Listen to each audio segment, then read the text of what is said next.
Eyes closed and dreams go free.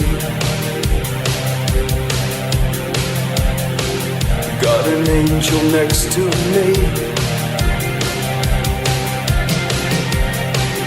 Hold me close so I can breathe. Let me go so I can live.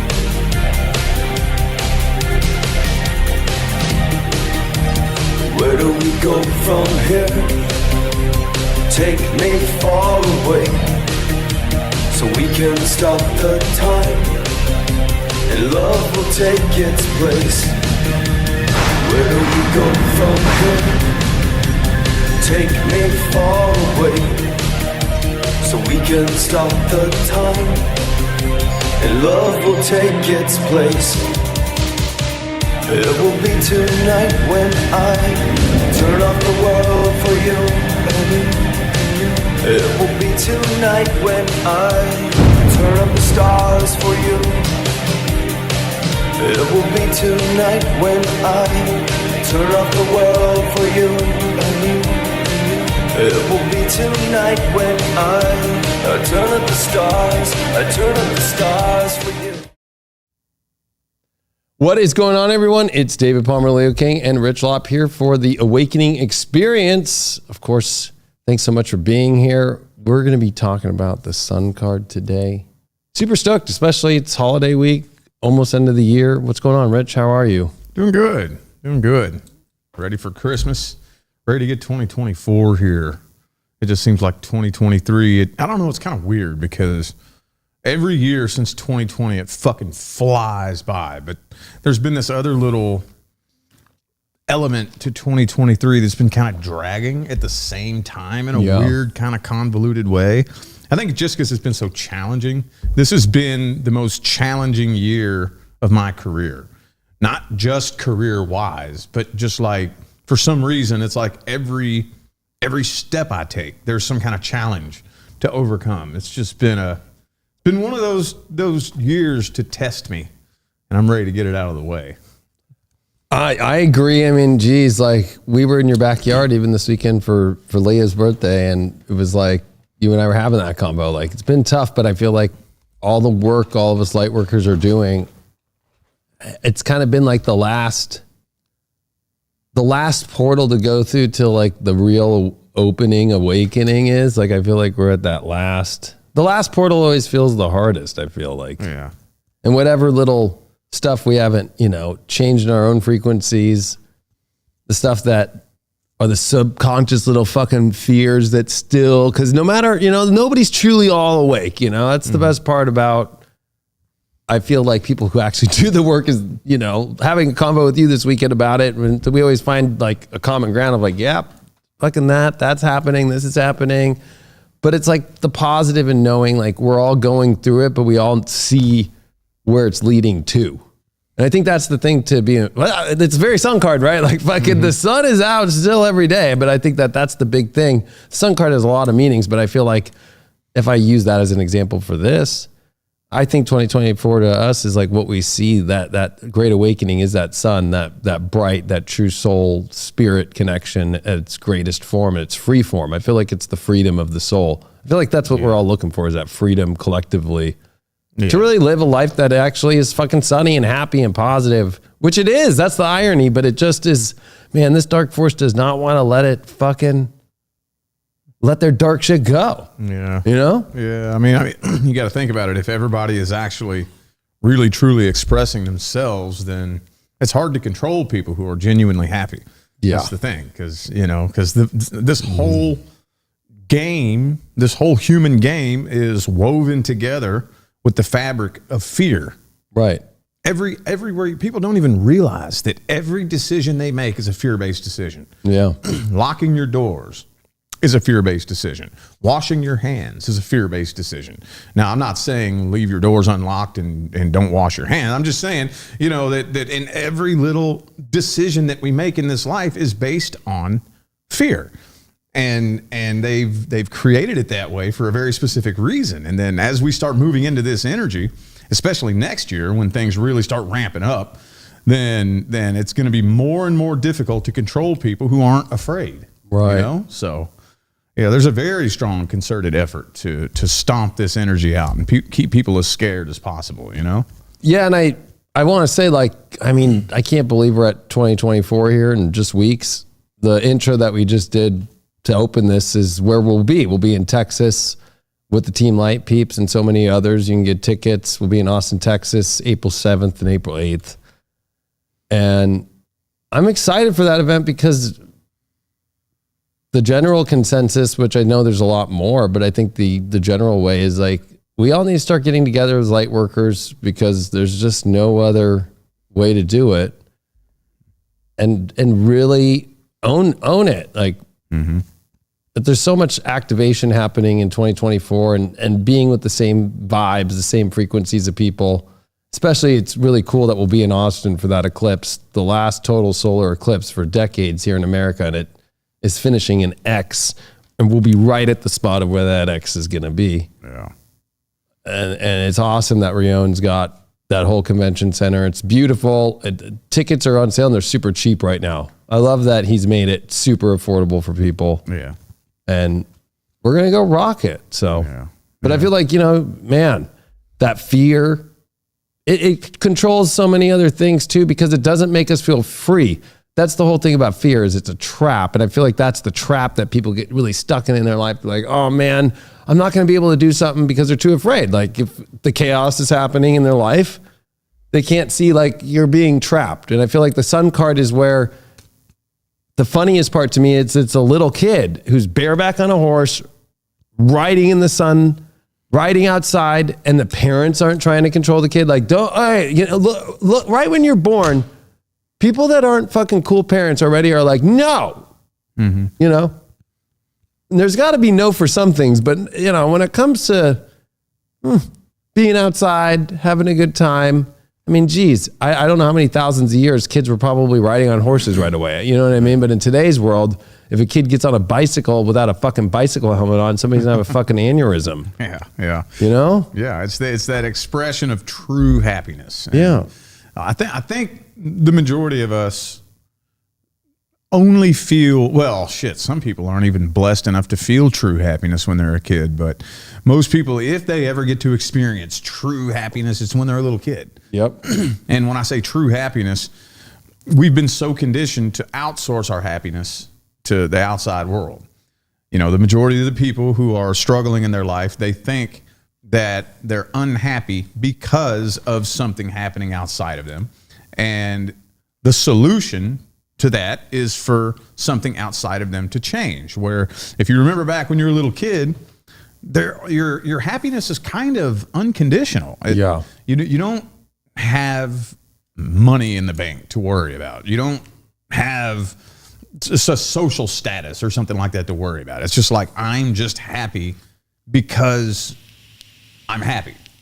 And we that gets beat out of us the older that we get, and we start worrying about what people think about us, feeling like we have to have a bunch of friends and fit into a group and be in a relationship and make a bunch of money. And then it just gets to the point where I firmly believe that a lot of people have never even felt true happiness.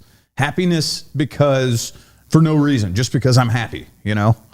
Yeah, I mean, it's not like when you're a baby. I've been learning, especially this weekend, Sophia and I are doing a lot about being better parents, to learning about attachment styles. The first 3 years of your life define how you're going to be frequency-wise, your brain, how it operates, all that stuff, and how the parents are to the child, right? But, you know, you were right. Babies aren't worried. And one of the greatest things I learned this weekend is, like, a baby doesn't care how nice your house is. It doesn't care how nice your car is. It wants to be with your family, your parents. Yeah. That's all it wants. It wants to feel that nurturing and that love.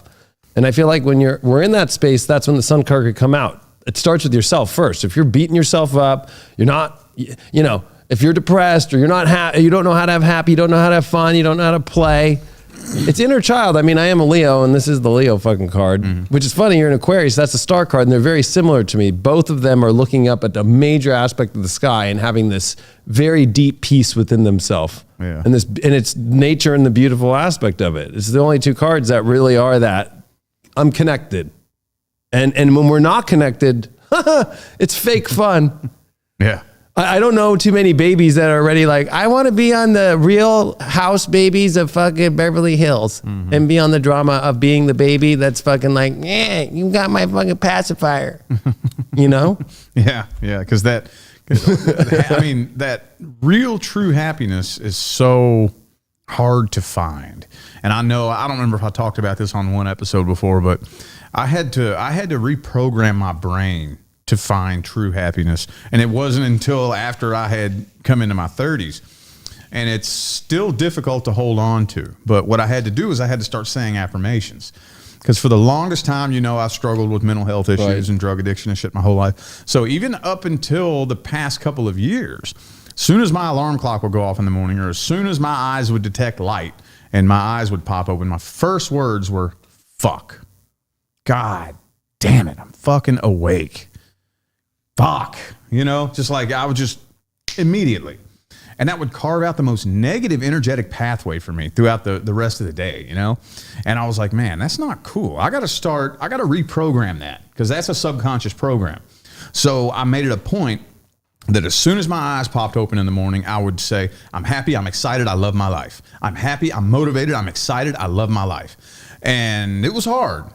It was hard. Yeah, it's not easy. Yeah, it was tough. But it took, honestly, about a year and a half before one morning I woke up and I was like, yeah, let's do it. Let's get it. Right. Yeah. And then I remember one day I was like, whoa, when did that start happening?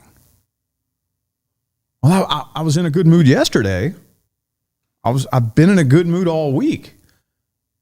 I don't even know when that started happening. It was weird because I had to reconfigure the wires in my brain, you know, and it's tough. It's tricky because we get so programmed by this matrix to be angry and stressed out. And it starts when you're a little kid and you're in school and they tell you, sit down, pay attention. Right. And, you know, don't talk to your friends. Don't have fun. Don't do this. You'll have fun when I tell you you can for a half an hour. And then you come back in and sit down and pay attention. And work. And work. And so that anxiety and that nervousness and that fear is programmed into your head since you're a little kid. So figuring out how to unwire that in your own mind is tricky. I still struggle with it. Well, and I think you put it the best way, because you actually, it's not like you go, I've arrived at the moment the affirmation is working. It's always after you already have been doing it so long that the frequency's already taken over, that the consciousness happens like, oh shit, they did shift. Mm-hmm. But I feel like this card also represents the present so well, where it's like, you want tomorrow to be cool? It's what you do today. Mm-hmm. So if you're going to be upset today, tomorrow you'll be upset, because that's the energy you're bringing into tomorrow. So I think anxiety and unhappiness is always about the worry about tomorrow. Mm-hmm. That's what anxiety always is, or the worry that something's going to happen. Yeah. Something's going to happen. Something's going to happen in the future, right? And then depression's always in the past, something that you can't let go of. I can't let go of that. That happened. This, and then the anxiety mixed with that is that might come again. Mm-hmm. Right. So a lot of people, I was learning a lot of this with the attachment styles and babies, like, and how mothers and fathers, they take on how they were raised. Mm-hmm. And then it's like, are you going to make that big shift and clear all your own shit out so you don't project that on to you? Because how our attachment styles are. And so it's like been like really interesting, because I'm like, yeah, I'm a Leo and I'm a dad. And so dads are the ones that are here to play and tickle the baby and help separate from the mom, so it has a healthy separation. Like, hey, you don't need to be in the bedroom getting nursed the whole fucking time. Come out here, let me jump with you and let me play with you and all that. And that's healthy. Mm-hmm. But the man biologically is not supposed to fucking be the nurturer. We're not wired to nurture the same way. Yeah. And I love it because there's some great podcasts finally coming out where finally these clinicians are starting to speak out. Like, no, biologically, you can't make a woman a man, and it's okay if this gender neutral thing wants to be out there, but you're going to have to teach a woman what a man does, that they're biologically not able to do it, right? And so I feel like people are so unhappy because they're trying to maybe separate that for a second, but trying to go against their own natural biology of like how to be present and be okay. Like, it's okay if something happens in your life that sucks. If you meet it with the frequency of the happiness of now, and sometimes we have to laugh shit off, and I know that can be fucking hard, or sometimes that could be a scapegoat too when it's really serious shit. Yeah. But I think in the more general sense of where people feel stuck, when was the last time you just freed yourself and had fun and laughed Like today before we did the show, we were doing stuff and then we got bounced off into some crazy stuff about the fucking new financial system. Like what the US debt clock saying that fucking shit. You know, and then I showed you a trailer about the Civil War. They're trying to push this frequency that we're going to go through Civil War, or the Obama film that, oh yeah, the whole world's going to fucking be destroyed, fucking have a cyber attack. And it's like, we laughed. And you know, it's like, you got to be able to like, everybody's so serious all the time. Yeah. Yeah. I mean, we hung out this weekend too. Fucking had a top blast. Yeah, that was fun. That was cool. But yeah, I mean, next year, your trust in the universe, I think, is going to be put to the test. Because the way I look at it, and I mean, if you just look at the pattern of events, 2020 and 2021 were like the first wall of the hurricane. 2022 and 2023 have been the eye of the hurricane. Yeah. And 2024 and 2025 are going to be the final wall of the hurricane. And the things that happen in the next couple of years are going to seriously, drastically alter just the trajectory of civilization, period. Like drastically. And for some people, that's going to be scary as fuck. And one of the most important things about awakening right now is not just being able to make that positive timeline, but being able to make it through all that shit. Yeah. When the shit's hitting the fan and the banks crash and everything goes to shit, to just be able to laugh and say, man, it's all good. It's cool. I'm still alive. I'm good. Right. I mean, I'm fully prepared to fucking live in my RV if I have to.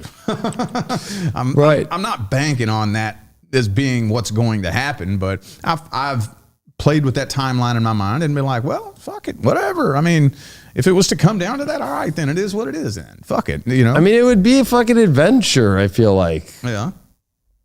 I feel like I'd turn it into a fucking, like, to me, if anything, like, fuck video games.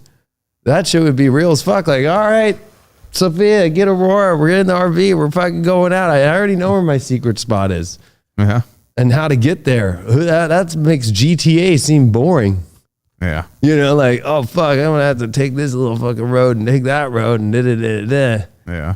But I know that could scare people, but I feel like it's more like whatever the timeline is, if you can find fun in it and positivity in it. And again, everything in life, I feel, and I truly believe this, that God never puts anything on us that we can't handle. Yeah.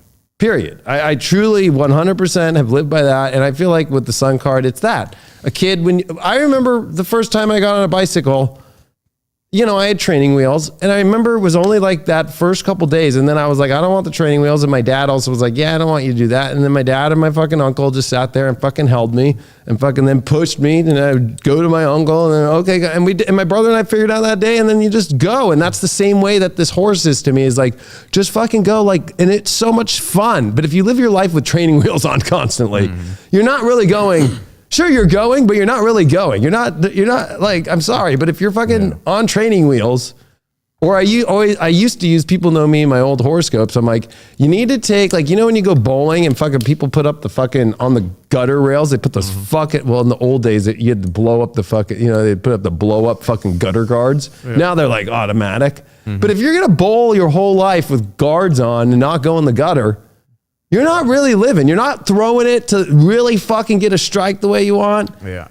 Life's about, okay, sometimes it's a fucking gutter. That's where we learn it. It's positive. But if you're not able to free yourself and fully live without those restrictions on yourself, because this is a card about on yourself. This isn't about, oh God, fucking they're putting this on me and they're putting that on me. Yeah. It's in yourself. The shit that you fucking don't want to light up and be honest with, because it's the card of consciousness fully too. Like, I am fully aware of like, what's going on inside me, and I'm not taking that energy. I'm taking this fucking bright, positive energy, and I'm following that. And that's sometimes, you know, in all the spiritual work that everybody does in our community, which is so great, sometimes it's the most stupidest, simplest shit that gets you through the hardest times. It's just like, you know what? Let me stop fucking being in that energy. Let me be aware. Let me brighten up the situation in myself, you know? Yeah, I remember back when I was a little kid, dude, it was the craziest shit that we would do to be happy, you know? Build a fucking ramp. Yeah. And fly down a hill on your bike and see how high you could get it. And like in school, me and my buddies would find the tallest piece of playground equipment and just jump off of it. Right.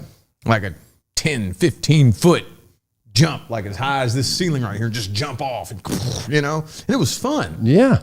Now, shit, I don't think I've seen kids playing outside in years.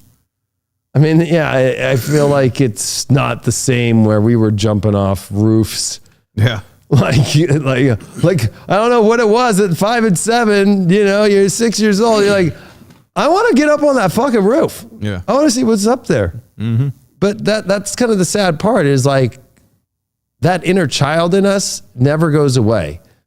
The biggest lie I think ever told is that you grow up, you get old, you don't have that like little kid inside of you. Yeah. And I think that's the biggest lie ever fucking told, because to be honest with you, that old lady, that fucking, I hate to call her that, but she's fucking like 90 and she has 1 million subs and she's fucking just sitting there joking about her ex-husband, this ex-husband that did this and did that. He's dead now. Fucking, you know, like she's having the fucking blast of her life telling people to live. She's dancing. She's in her 90s. Yeah. And it's like that woman is way more happier than people I know that are of any age younger or even teenagers today. It's like, so it's a lie. The biggest lie is you can't bring that inner child out, have a good time. That's the essence of where the soul lives too. I feel like, you know, everybody's like, what are you eating? What medicine? I bet you part of all the new healing is going to be about how to reconnect people to this frequency wise.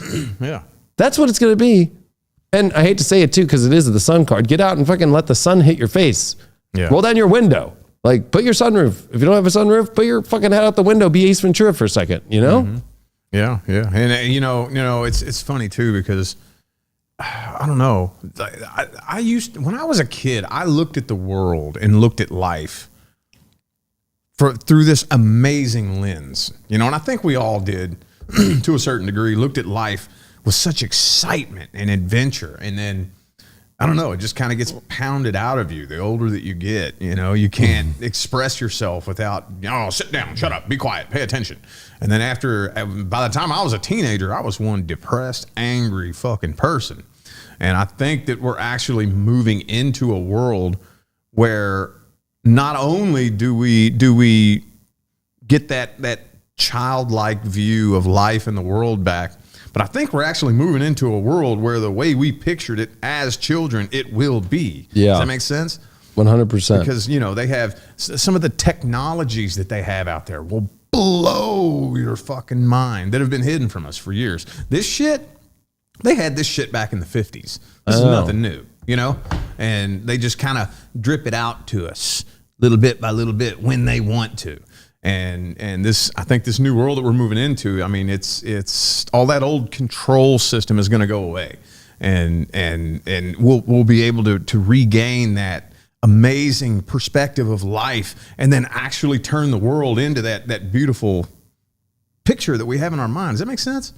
Yeah, because to me, inner child is so connected with love of everything. You love the world. You're like ready to go love the world, love your friends, love every minute of it. But I think when you brought up, when you were a teen and you start getting depressed, it's hard because like you want to keep doing that inner child of like love. Like I want to go hang out with my friends, and now we're going to go do this. We're going to go, I want to go see a movie.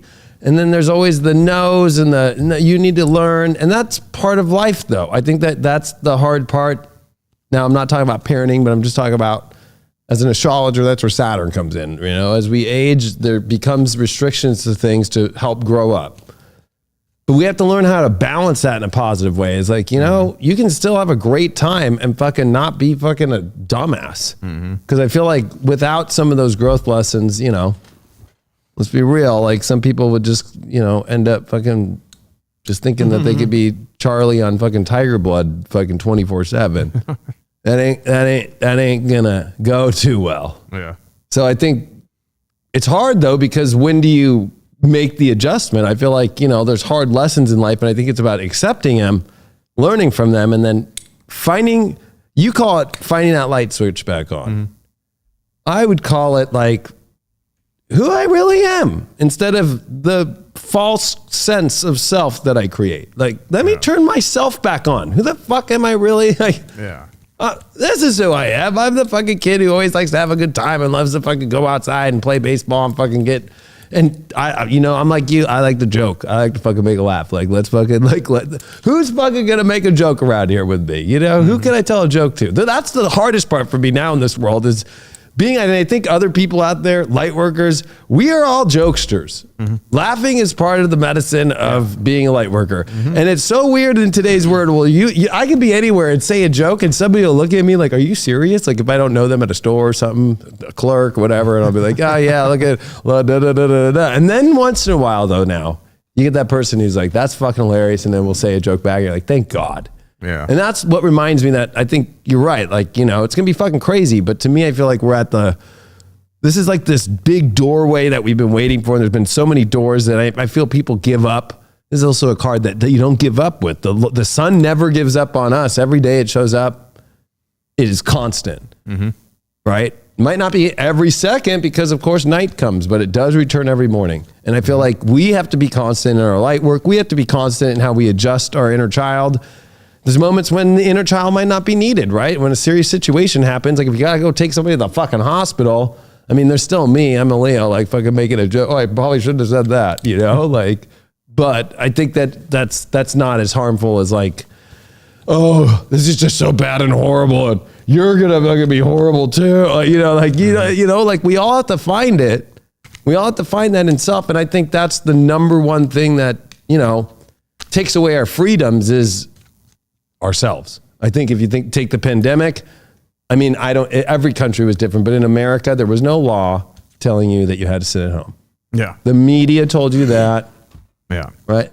Everybody was trying to tell you and trying to guilt shame you. And like at the end of the day, the people that I only hung around with and knew, we all were like, what do you mean? We were, to be honest, we were having the time of our lives. So it was like weird. It was like a big parent, the media. Oh, no. All you kids sit at home. Don't work. Don't do anything. Be afraid. There's not enough toilet paper.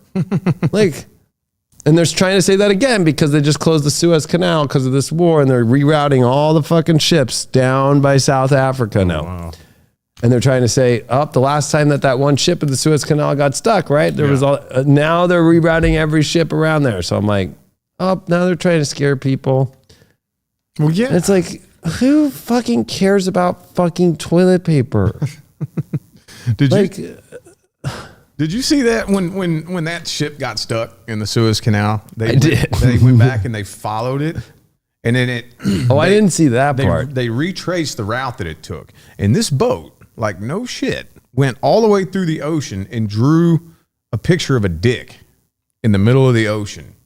Like it traced it because you could go back and because it has the GPS on it. Yeah. They went back and they traced the route that it took. And then it went through the ocean and drew a giant picture of a dick before it went through and then got stuck. So they're saying that was a white hat operation, that they took control of the controls of the ship and then just did that just to show the dark side, look, fuck you.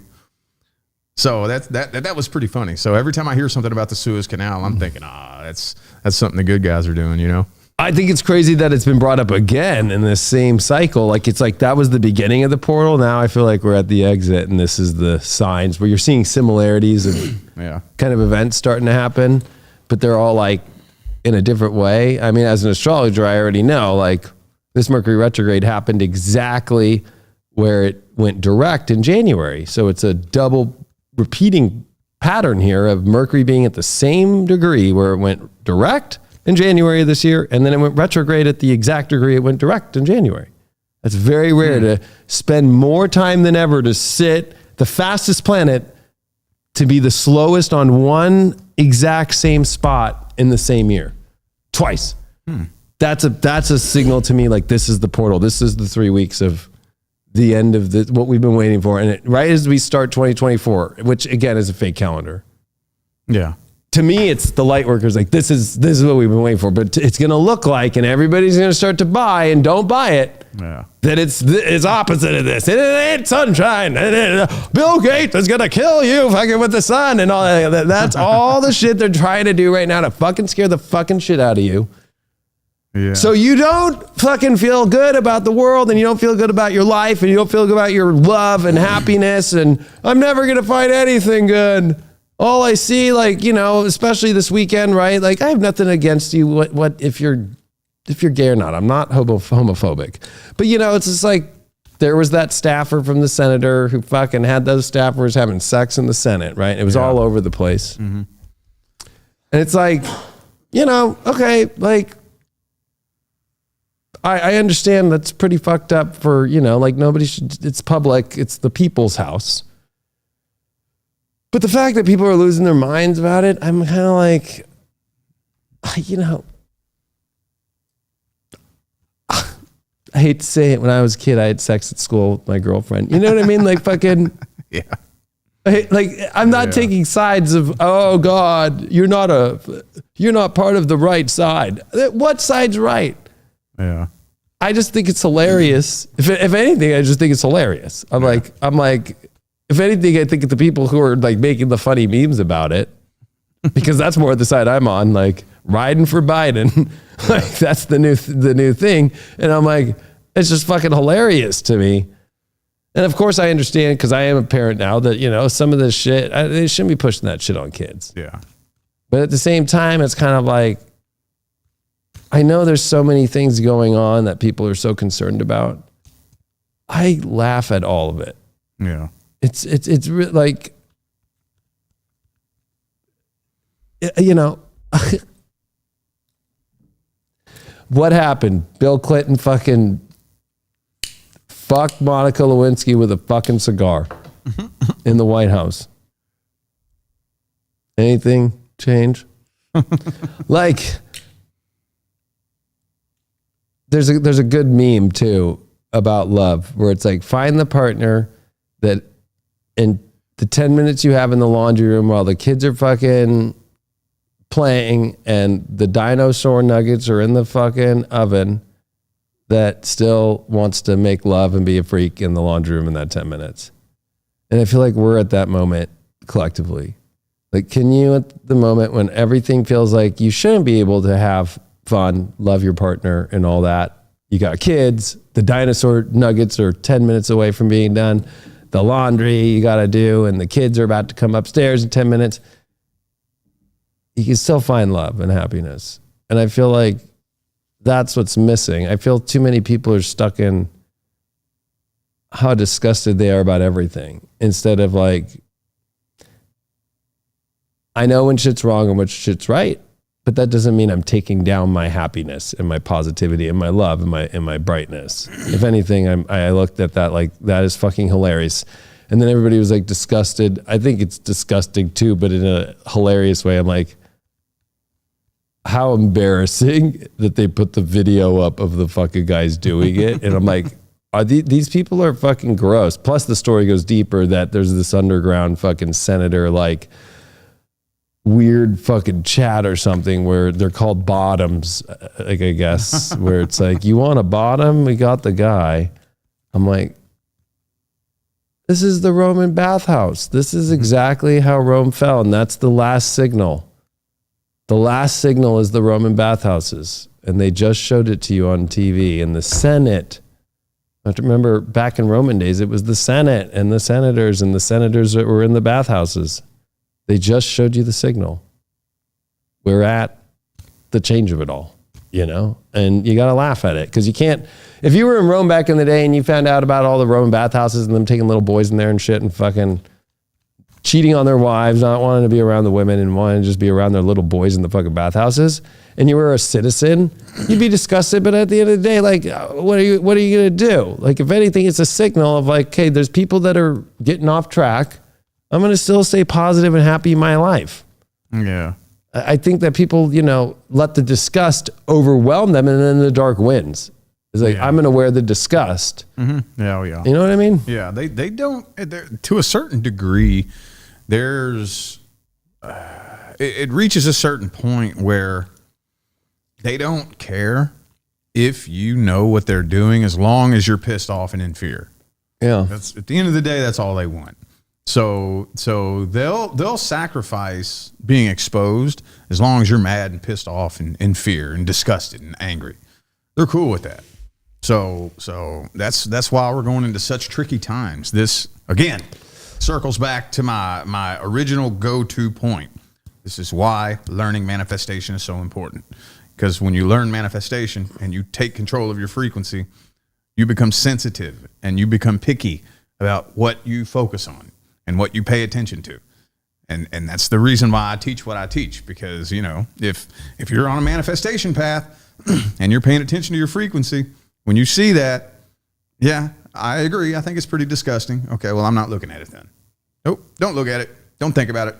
I'm gonna focus on something that makes me happy. Right. I'm gonna intentionally focus on, like, this is why I was very meticulous and intentional throughout all of COVID and the pandemic and whatnot on who I listened to, because I want to brainwash myself, so I'll take that timeline, you know? So I only picked out a select few people that I listened to, and I'd be like, okay, I'm listening to these people because what I focus on is what I'm going to experience and what I choose to believe, because there's unlimited timelines. There is a timeline where it's doom and gloom. There is a timeline where it's happy and, you know, and everything works out. I'm going to intentionally focus on the timeline that I want. And I'm focusing on that only. I'm not listening to doom and gloom.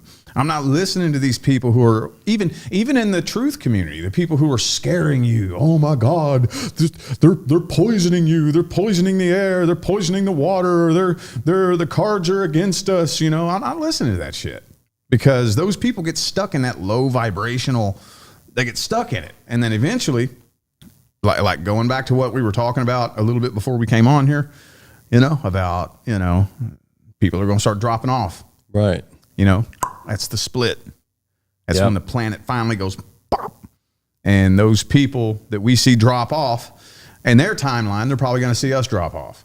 We're splitting, taking two different timelines. And I don't want to take that low frequency timeline. I want to, at the very least, I want to do my job and ushering in and helping guide people into this higher timeline. You know what I'm saying? I do. And I'm going to bring up something controversial because I want to take this as like a dissection of how manifestation and frequency work is, instead of people getting caught up into the emotional and taken into the tidal wave of fucking craziness. I'm the same way. During the COVID thing, I mean, I warned people about it astrologically, and then it happened. And then I just, like, when you just said, oh, like somebody's freaking out about what's in the skies, I want to make clear, you already understand that. You understand? Okay, I get it. And you're paying attention, but you're not going to fucking lose yourself into it. Yeah. And you move on to focusing on the things that are positive, right? Yeah.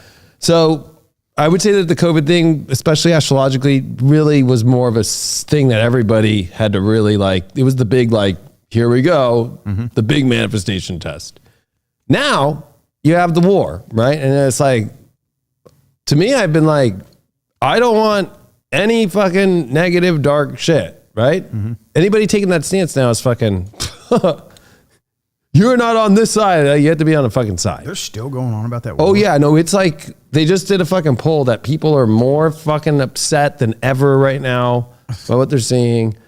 Like, and to me, it's been interesting because, like, I'm like, number one, nobody should be fucking against any race. Okay. Long story short, as I'm trying to say, is like, so many people are focused on that. So collectively, look what's happening. Like, people are like, oh my God, like they're so obsessed to find out what's this, what's that, what side's better, what side's going to win, which is the right religion, which is the right thing, instead of like, how are we all going to come together? So it's like the people who are trying to find a way to come together, anybody doing dark shit fucking shouldn't be done. And it becomes like one of those where I feel like the darks found a way to really fucking suck people in, because it's one of those situations where you can't, you get lost in, well, wait, this is the right side. And then it's like, oh, there's 45 to 100 million people now gonna fucking castrate you because you took that side. And then, no, wait, no, look at this side though, but that side, this is what's happening. Then there's all this other side, you're doing this, and it's been very easy to see since the get-go to be like, I don't even know how much of it is fucking really fucking going on the way that we think it is. On all sides, it's all coming from your TV. And I think that it's very important for people to fucking take, like you said, be very careful about what you're listening to. Yeah. But I feel like this has been the time where if you're listening to the universe, you're like, whoa. Don't get like sucked in right now to some fucking thing, because everybody's feeling so distraught. They feel like the world's going to blow up. They feel all these really major things. I mean, I've never, I thought I got attacked for the COVID shit. I've gotten more attacked in the last 4 weeks over, I can't believe you support genocide from both sides. That's how I know there's something weird affecting both sides, because I'm not even saying anything. So, right, I'm not even saying anything. Especially the last couple of weeks. I don't even talk about it. And people are fucking accusing me on both sides of their matter as genocide when I'm not even saying. If I don't say something, that's what's also weird about the racial shit. If you don't say something, you're racist. If you do say something, you're racist. Yeah. Right? Like they're using the same shit on everyone. Shaming. Yeah. And I feel like people really at this moment have to fucking take their power back within themselves. Unless you're like, and this is controversial, but I'll just say it. Like, if you fucking really feel like you need to change that, then go over there and change it. Yeah. Like, go suit up on whatever side you want to do. If you're fucking wanting to go on IDF or you want to go be Hamas, go do that. And then you can start saying a change. But fucking screaming at what's fake is the idea that the American government is really what it really is. That do you see the money go over there? Did you see the money go to Ukraine? Like, where's all the fucking, like with the Ukraine thing, I haven't even been involved in that at all. Yeah. And people lost themselves for the last 2 years over that. Right? Like what? We don't even see what's really going on. Mm-hmm. We don't see. It's like people are, I've never in my life seen so many people lose their minds now. Yeah. To me, COVID was nothing compared to what I'm seeing right now. Oh, and none of it, nobody's having fun. And I can understand, again, that's what I'm trying to say. Like, I'm trying to break this down to get your opinion about how, gosh, this frequency work, I've never seen it take people over and also create the automatic, you are bad if you don't take this side or if you don't take that side. At the end of the day, like, I want no negative things to happen to anybody. And if you say that, you're bad. Yeah. I mean, it's rigged up to manipulate your frequency. So, I mean, it's the default settings in this matrix game, whenever it comes to attack you, is it attacks you from all angles. And the only way that it works is if you feed it. That's the only way that it works. And your average energetically ignorant individual will eventually end up folding and feeding it in some way or another. They're going to end up responding, because the minute you respond to that shit, it doesn't matter how you're responding to it. The minute you engage, you're agreeing to take on that vibration. So the test is, can you hold and maintain your light? Can you hold and maintain your frequency? Can you keep that light shining and maintain it? So when you're being attacked, like I said, it gets to a certain point where I think, I will stand firm on this. Some people don't agree with this, but for the very most part, I don't read comments. I don't read them. I have no idea what's in my comment section. I just don't, because I have to focus. I have to focus on holding my light. Now I go through and I start reading my comments. I'm eventually going to get annoyed. It's going to drive me nuts. It's going to fuck my vibe up. It's going to pull me down. So I just don't look at it. And I trained myself to do that a few years ago. So now I forget that I even have a comment section. I don't even think about it. So that's focus control. That's control of the mind, control of what you do with your frequency, controlling what you respond to. Because those of us who are able to maintain our focus on the light, on the love, on the happiness, without outsourcing all of your power to all these negative attacks. That's the funny thing about it. It's nothing but a black cloud of smoke that really can't hurt you unless you agree to feed it. Right. So those of us who are able to hold and maintain that light while being attacked are the ones that are going to float through it. It's tricky. It's tough. This is why, again, circle back around. This is why manifestation and learning your vibration and learning energy behavior and frequency control is so important for these times right now. Yeah, because it's the chaos that creates like a better consumer of the dark frequency. And I feel like that, to me, like, so you don't read comments. Like, it's funny because I do Full Disclosure with Natalie here on High Vibe every week. And I've been doing that show now coming up 4 years here in 2024. Craig and I started in 2020. So, and then I did Astro Gossip back in the day in 2010 with Chris Tucky in 2011. And then I did, my other show is called Astro Buzz. So I've always been involved in what's happening in the news. But what's funny for me is I look at the news as like decoder. Like I don't look at it as serious. Like I look at it as like, what is the hidden message happening in all this shit? So I don't get emotional over the news. Like with COVID, I did not take one thing on the news seriously. I was like, this is like crazy. So the same thing happened when I started seeing all this shit pop up in the news about this war shit. I'm like, geez, if you haven't already seen by this point, they have said both sides have done this horrible atrocity. And then, oh, but this side looks like it's doing the better thing. Oh wait, no, now it's that side doing the wrong thing. Oh, no. I'm like, oh my God.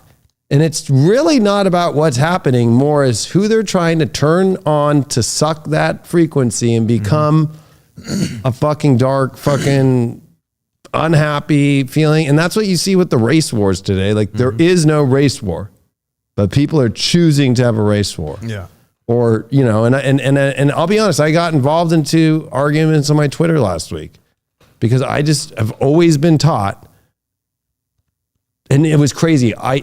I was called a racist because I used Martin Luther King Jr. as an example. I was like, I'm sorry, but that's how we grew up. We were learned that you don't judge somebody by the color of their skin. Yeah. Oh, yeah. Yeah. But by the character of who they are. Yeah. And I've listened to more than just his speech. Okay. So, but you, if you say that now, holy shit balls. Only white people are racist. Yeah. So any other color is allowed to say a racial slur, call white people. I won't even say it because I won't say a fucking racial slur, but you know, what you put like on soup. Yeah. Yeah. Right. And then they went and changed the definition of racist. And then they changed the definition. Right. Yeah. And it's like, so I don't buy into it. Right. I don't, but I also, when it starts flooding around the astrology community now, because that's what's happening in astrology, is like, oh no, astrology needs to be for this group of people only.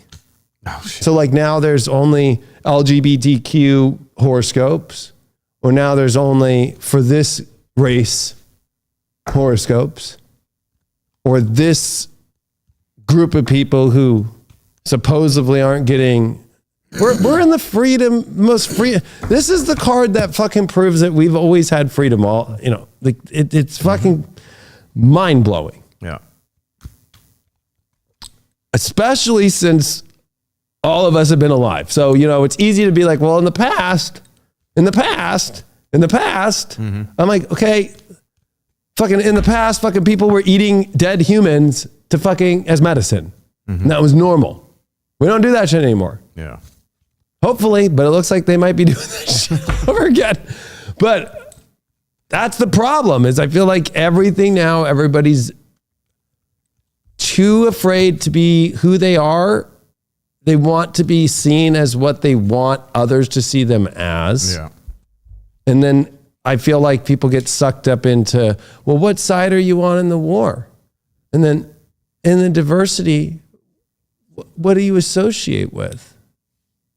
It's like, if you were to take every single human being on the planet and go do the DNA and the ancestry, it all comes to, we're all the same. Right? Like, that's what's really crazy. So I feel like it's like people are losing it at this moment, and they don't know how to enjoy who they are for what they are as a self. Like, it's not this defined, like, I'm an astrologer.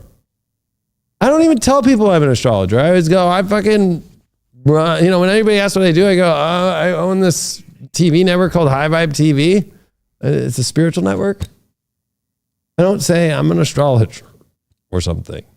But I feel like that's maybe the sun card, is like, I define myself as like, well, I'm a loving dad, partner, son. I like love people, and I love doing fun things. To me, astrology is fun. I love doing it. Or doing this show with you is fucking fun. people I think are just so focused on what isn't what they're creating at all, but they don't realize they're creating it by feeding it. But they're being the frequency loop. Like they're agreeing to that frequency. It's always invited. You can say no and just close the door on it. Like if some weirdo showed up at your door, you'd be like, nope. Yeah. Doesn't matter what race either. You know what I mean? Because all the races people would be like, oh, if it was a white person. And by the way, I guess I didn't know this till this week. People think that I'm white because I am a white person who presents themselves as, because I present myself as white. Whatever that means. How do you? Because I was like getting in the argument of like, my grandparents were born in Indonesia. Like I'm Dutch Indonesian, fucking, and then my dad's side, fucking, yeah, sure, they're English and Scottish and shit, but fucking, like my grandparents were born in Indonesia. Like my great grandma was fucking Chinese, like, like back before they even call Indonesia and all these things, like it's a mix of Thai and all that shit. You know what I mean? Fucking, and because white presentation, he presents himself as white. I'm like, what the fuck? There's this whole code I don't even know about that they fucking use. And I'm like, I feel sad because I feel like people are not happy with who they are. So they go to, because it'd be easy for me to just be like, I need to be part of the diversity thing. I'm Dutch Indonesian and I don't have enough say on YouTube. They only put this group of people on, right? If you want me to be honest, they only show up unless you're doing diversity on YouTube in all these places now. Unless you're showing off as gay, trans, and of color, then you're propped up. Yeah. But I don't complain. Yeah. Because there's no part in me losing myself into it. So I think that you brought it the best way to look at it. Yeah, it's all fucking divide and conquer. That's it right there. Keep everybody divided by race, by religion, by clique. And everybody's in this mentality now where they want to be perceived a certain way. So they're actually working on creating other people's perceptions of them. And it doesn't even work that way anyway. Every now and then somebody will come to me for a reading and they'll ask me, how do others perceive me? I'm like, are you kidding me? A different version of you exists in the mind of every individual who's seen you. There's not this one way that others perceive you, but people get so locked in. They project this picture in their mind and they're like, I want to be seen like that. So they work to try to create that. And that's a big old fucking waste of time. I mean, if I was busy trying to create the perception that I wanted of myself, I wouldn't be doing this shit. Right. I wouldn't be doing this. I was about to say, I didn't know I was presenting myself as white, right? Like maybe today, because I'm in a suit, not even a suit. I'm fucking in a jacket and a coat. Like, does that make me like if I'm wearing like my DJ thing, is that because I'm supposed to look a certain way? Like, is a DJ supposed to look a certain way? It's not. Is a fucking astrologer supposed to look a certain way? Is, are straight people supposed to, what's the straight flag? I don't know what it is. Right? Like, is it the American flag? Like, oh, I'm straight, so I'm American flag. Yeah. That's where we're at now. We're at to where like, I don't identify as the American flag as who I am. Like, you know what I mean? Like, yeah, I identify that as the country I live in. That's it. It's not supposed to make sense. That's the whole point of it. That's how this game is mapped out. That's the way the narcissistic manipulation works. Is it's not supposed to make sense. If you've ever dealt with a real narcissist and you've ever tried to argue with a real narcissist, you cannot bring logic to the table. You cannot bring reason to the table.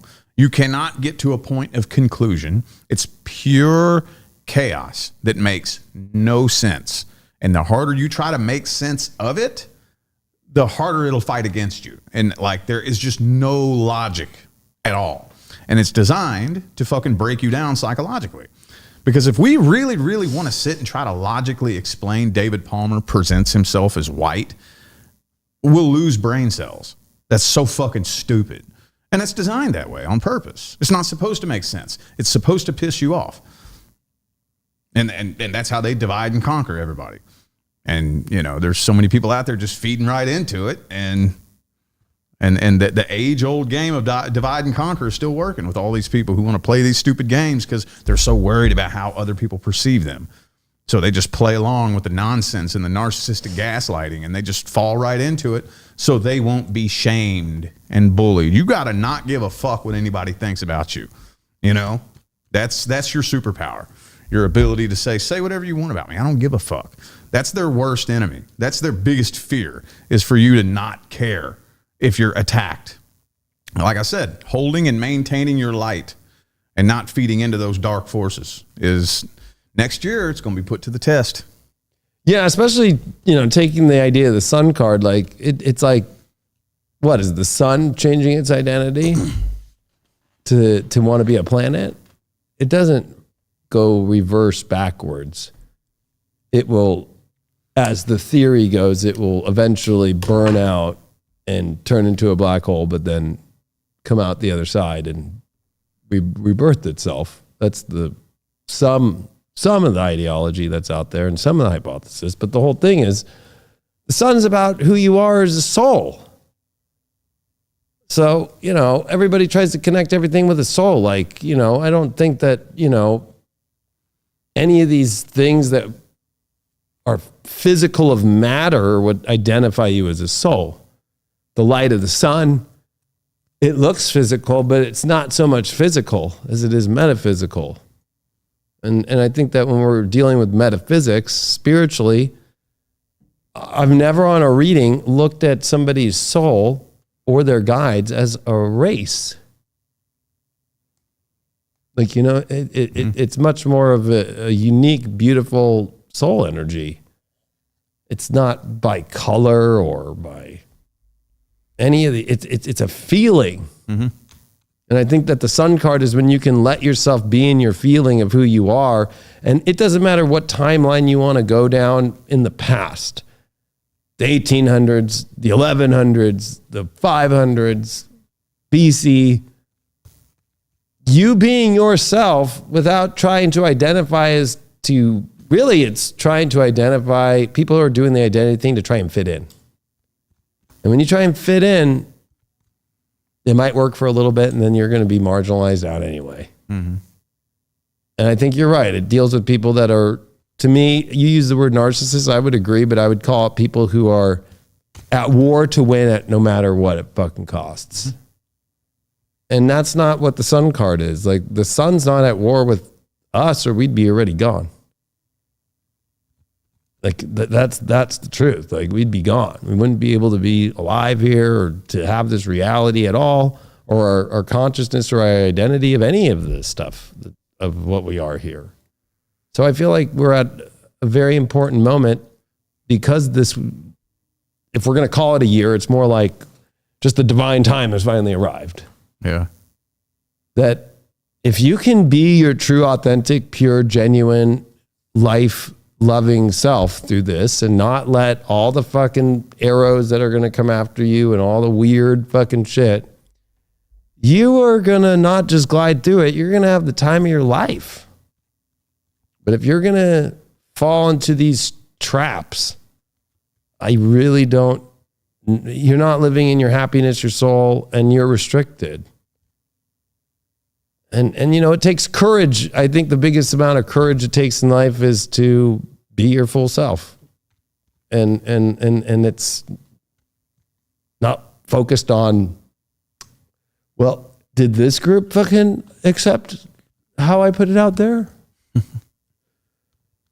And especially there's morals with it of just like being a good, positive and beautiful human being that's filled with love. Like, you can't try and turn love into negative. Like, you know, like people try and like say like, you're loving too much, or if you put out too, like that's always a dark entity. Like, that's too much light, turn it down. Yeah. If it gets too dark, I'll find a way to find the light. If it gets too light though, that's the interesting part, is how people go, well, I mean, I guess I'll put some shades or I'll do stuff. But at the end of the day, you need the light to live. In the darkness, you die, and all information dies in the dark. All information is light and dark. If there's no information, it's darkness. That's what, oh my God, what's going on? It feels dark because the info isn't being brought out to light fully. People are holding that, and that's dark entity. When anybody holds information from you, that's dark. Yeah, and it reminds me too. I'm gonna go down a weird little rabbit hole here. Oh, please. We talked about how I had that hypnosis session done, and this is so weird how it came through, because I think I could have gone under further, but I had to pee. I chugged a bottle of water before the session, and I had to pee. So I think I didn't go as far under as I could have, but it was still interesting how I could kind of sit and hear myself talk. But I could interject anytime if I wanted to. But you just get into this relaxed state and let it flow and let the words come out. And a lot of things came through that I already knew, such as I'm a starseed. I came here to Earth from somewhere else. This is my first lifetime as a human. And the dude guiding me through the session had me in some big field, and there was a being way off in the distance who had on like a brown cloak, and he was radiating light, and you couldn't even see his face because it was just light. And he had me walk up to him and start asking it questions. I don't know who this was. I don't know if it was a guide or my higher self. I don't even know. But he said, "Can you ask this being what your home planet is?" So I asked, and I saw the letters XENIA come across my line of vision. And like I said, I could interject at any given time. So my first thought was, that's stupid. Don't say that. Don't say that. That's dumb. That's not a fucking planet. So I lied, and I said, there's not a name for it. He said, there's no name for it? I said, no, there's not an English word for the planet that I'm from. I lied. I made that up because I thought it sounded stupid. I'm like, what the fuck is that? Xenia? I don't even know what that means. And then about a week later, Leah comes in and brings it up, and we start talking about it because she had a session too. And I said, oh, by the way, I kind of lied. You know when they asked me what planet I came from, and I said there's not a word for it, that was a lie. I actually did see a word, but I felt stupid, so I didn't want to say it. And it was spelled XENIA. And I didn't even think to do this. She grabbed her phone and whipped it out and went to Google. It's a fucking planet. And then last week when you told me, it was right when we finished the show last week. Yeah. I looked it up, and not only is it a planet, there's video games about the planet. There's fucking movies about the planet. There's all these fucking like movements that there's people from this fucking planet. Yeah. I was like, what the fuck? And it's an Earth-like fucking planet that looks like Uranus, but you're an Aquarius. Yeah. Oh, wow. Yeah, I didn't even like think about I was that. like thinking, and I just was going to tell you this now that I thought of it. It's almost like maybe you're from the planet of where Aquarians came from. You know what I mean? Like the actual one from another fucking timeline. Yeah, that'd be interesting. Like, you know what I mean? Because it's fucking a beautiful planet too. It's fucking Earth with huge rings around it. Yeah. Like, yeah. that are like Uranus, like kind of style looking rings. I'm like, whoa, what is it? It's tilted to the side too. I'm like, what the fuck? Yeah. Yeah. And That's trippy, bro. And I find it funny because for the past, well, it's weird because here, ever since I turned 30, I started having these weird memories that I don't know. And it's so hard to explain. I don't even know if I can. I've been trying to figure out how to explain this for years. I'll have a weird memory that feels like a cross between remembering a dream that I had last night and having deja vu. You know that feeling when you have deja vu? So it's a cross between remembering a dream that I had last night and having deja vu and remembering something. I'm remembering something that I remembered as a child but forgot. And I'm like, oh yeah, I remember remembering that. I forgot I remembered that. It's so fucking weird. I know that feeling. Yeah, and I'm thinking that now it's starting to kind of make sense. I'm thinking that I'm being warmed up to remembering where I came from. And I'm thinking, because now the point that I'm making going to the sun card, I hate cloudy days. I can't stand it. And it kind of seems like everybody else loves it. I've never met anybody who feels the way that I do. They're like, oh man, I love the clouds and the rain. Dude, it puts me in the most gross mood. I'm like, oh, I can't stand it. I like light. Yeah. I like the bright sunshine and the bright light. My dream home, I want to have like, you ever see those big fancy houses where one whole wall is a big window? Yeah. And like just, above the bed, they've got those fucking open fucking, they got those open fucking, I guess it would be a sunroof to a house, but it fucking opens up fully so you can have the sun come in and fucking just lay in bed and have the sun on you, or at night have the stars or fucking whatever. I get you. I feel you on that. And I'm kind of getting the idea that whatever planet I came here from was probably a very bright planet. That I don't know if there were clouds there, because for some reason, I don't know, I just hate the clouds. I can't stand it when the clouds cover the sky and everything turns this doo-doo shit gray. I just can't stand it, you know. So I very much agree. You have to have that sunshine, that light, right? That people don't even realize, because you can sit back and watch it. I can observe people on cloudy days; they're more depressed.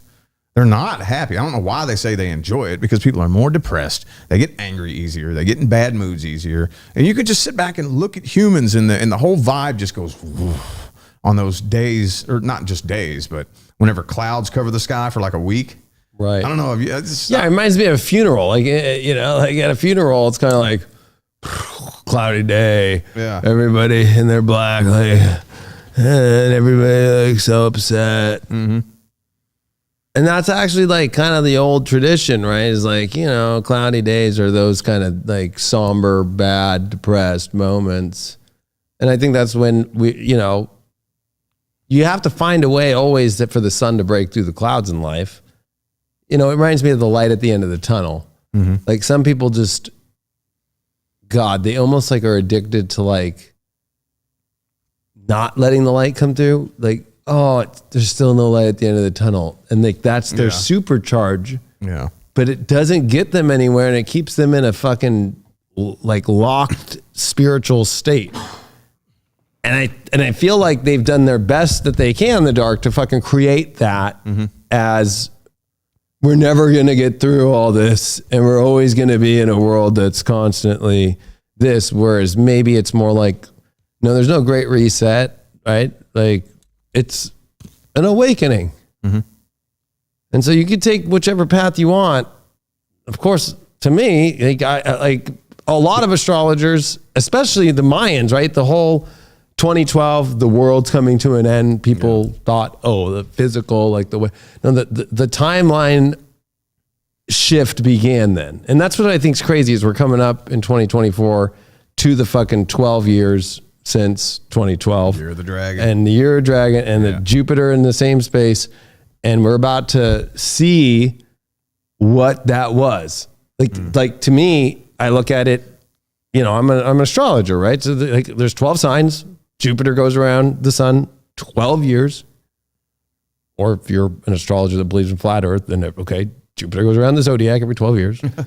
And fucking, we're coming back to where Jupiter is going to show, and this is a weird year, 2024. We've been through so many outer planets where it's like Pluto and Saturn, Pluto and fucking Saturn, and then Pluto fucking coming into Aquarius, and then Saturn square Uranus, and then Jupiter, Saturn, and all these big conjunctions. But like, they've had all these outer planet stuff. This is the big year where Jupiter, it's all about Jupiter. Jupiter, Uranus are going to conjunct, and then Jupiter's going to go into Gemini, and Jupiter's a big part of like the same thing that happened in 2012. Like all the stuff that's happened for the last 12 years is finally going to reveal the truth of we've shifted into a whole different experience of how we all go through the timelines and so forth. So you have to look at it like, man, like this has been happening.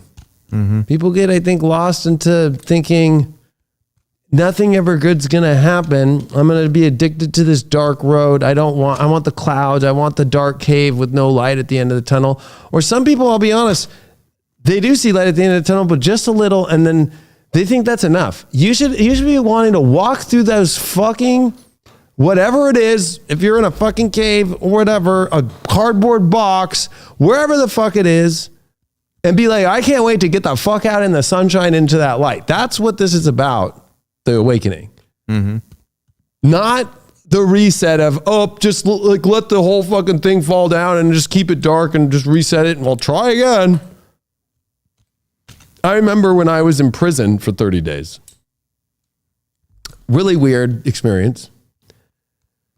Your window, because in prison, you get your own cell. You don't share a cell. So, at least the one I was in. So, the window is like that big. That, you know, like, I don't even know what that fucking glass is, but fucking, I don't think you could fucking. Yeah. I don't know what would get through that shit, but you wouldn't. And there's bars in it.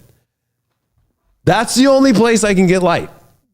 And it's super small. And of course, it was only when my window was facing west. So when the sun was setting, I was like, thank God, at least my cell's not where the other guys are, where they get it in the morning, where they're already pulling us out at 6 a.m., like in the military prison, and you have to fucking be on the line. Like, it's not like normal prison. You're still in the military, so you still have to, you get screamed at. There's live ammunition in there. And fucking, I remember though, I was so blessed because like I could go to my cell to get ready for chow for dinner, and I would sit there and just let the sun hit me for fucking as long as I could. And I appreciated it so fucking much. I was like, holy shit. Until you're fucking in prison, you'll know, oh my God, no sun. And it wasn't like when you're going to chow, we're going anywhere where there's sunlight. Or, oh, you can go outside, right, and work out. No, they only had a workout area that was like 1 hour, and you were on a list where it was more like, yeah, you already went 3 times this week. These other people need to go. Because not everybody of 1,000 plus 2,000 people at that fucking prison gets to use the one area for the, you know, and all at the same time. Sometimes it'd be at night. So I going through that, I remember being like, God, I am so blessed that I'm going to be able to get out of here in 30 days. And the second I got outside, that's what I appreciated the most, was the sunshine and being outside and being in that place. But I learned more about myself and more about life being in prison than I did anywhere else in my life. Yeah.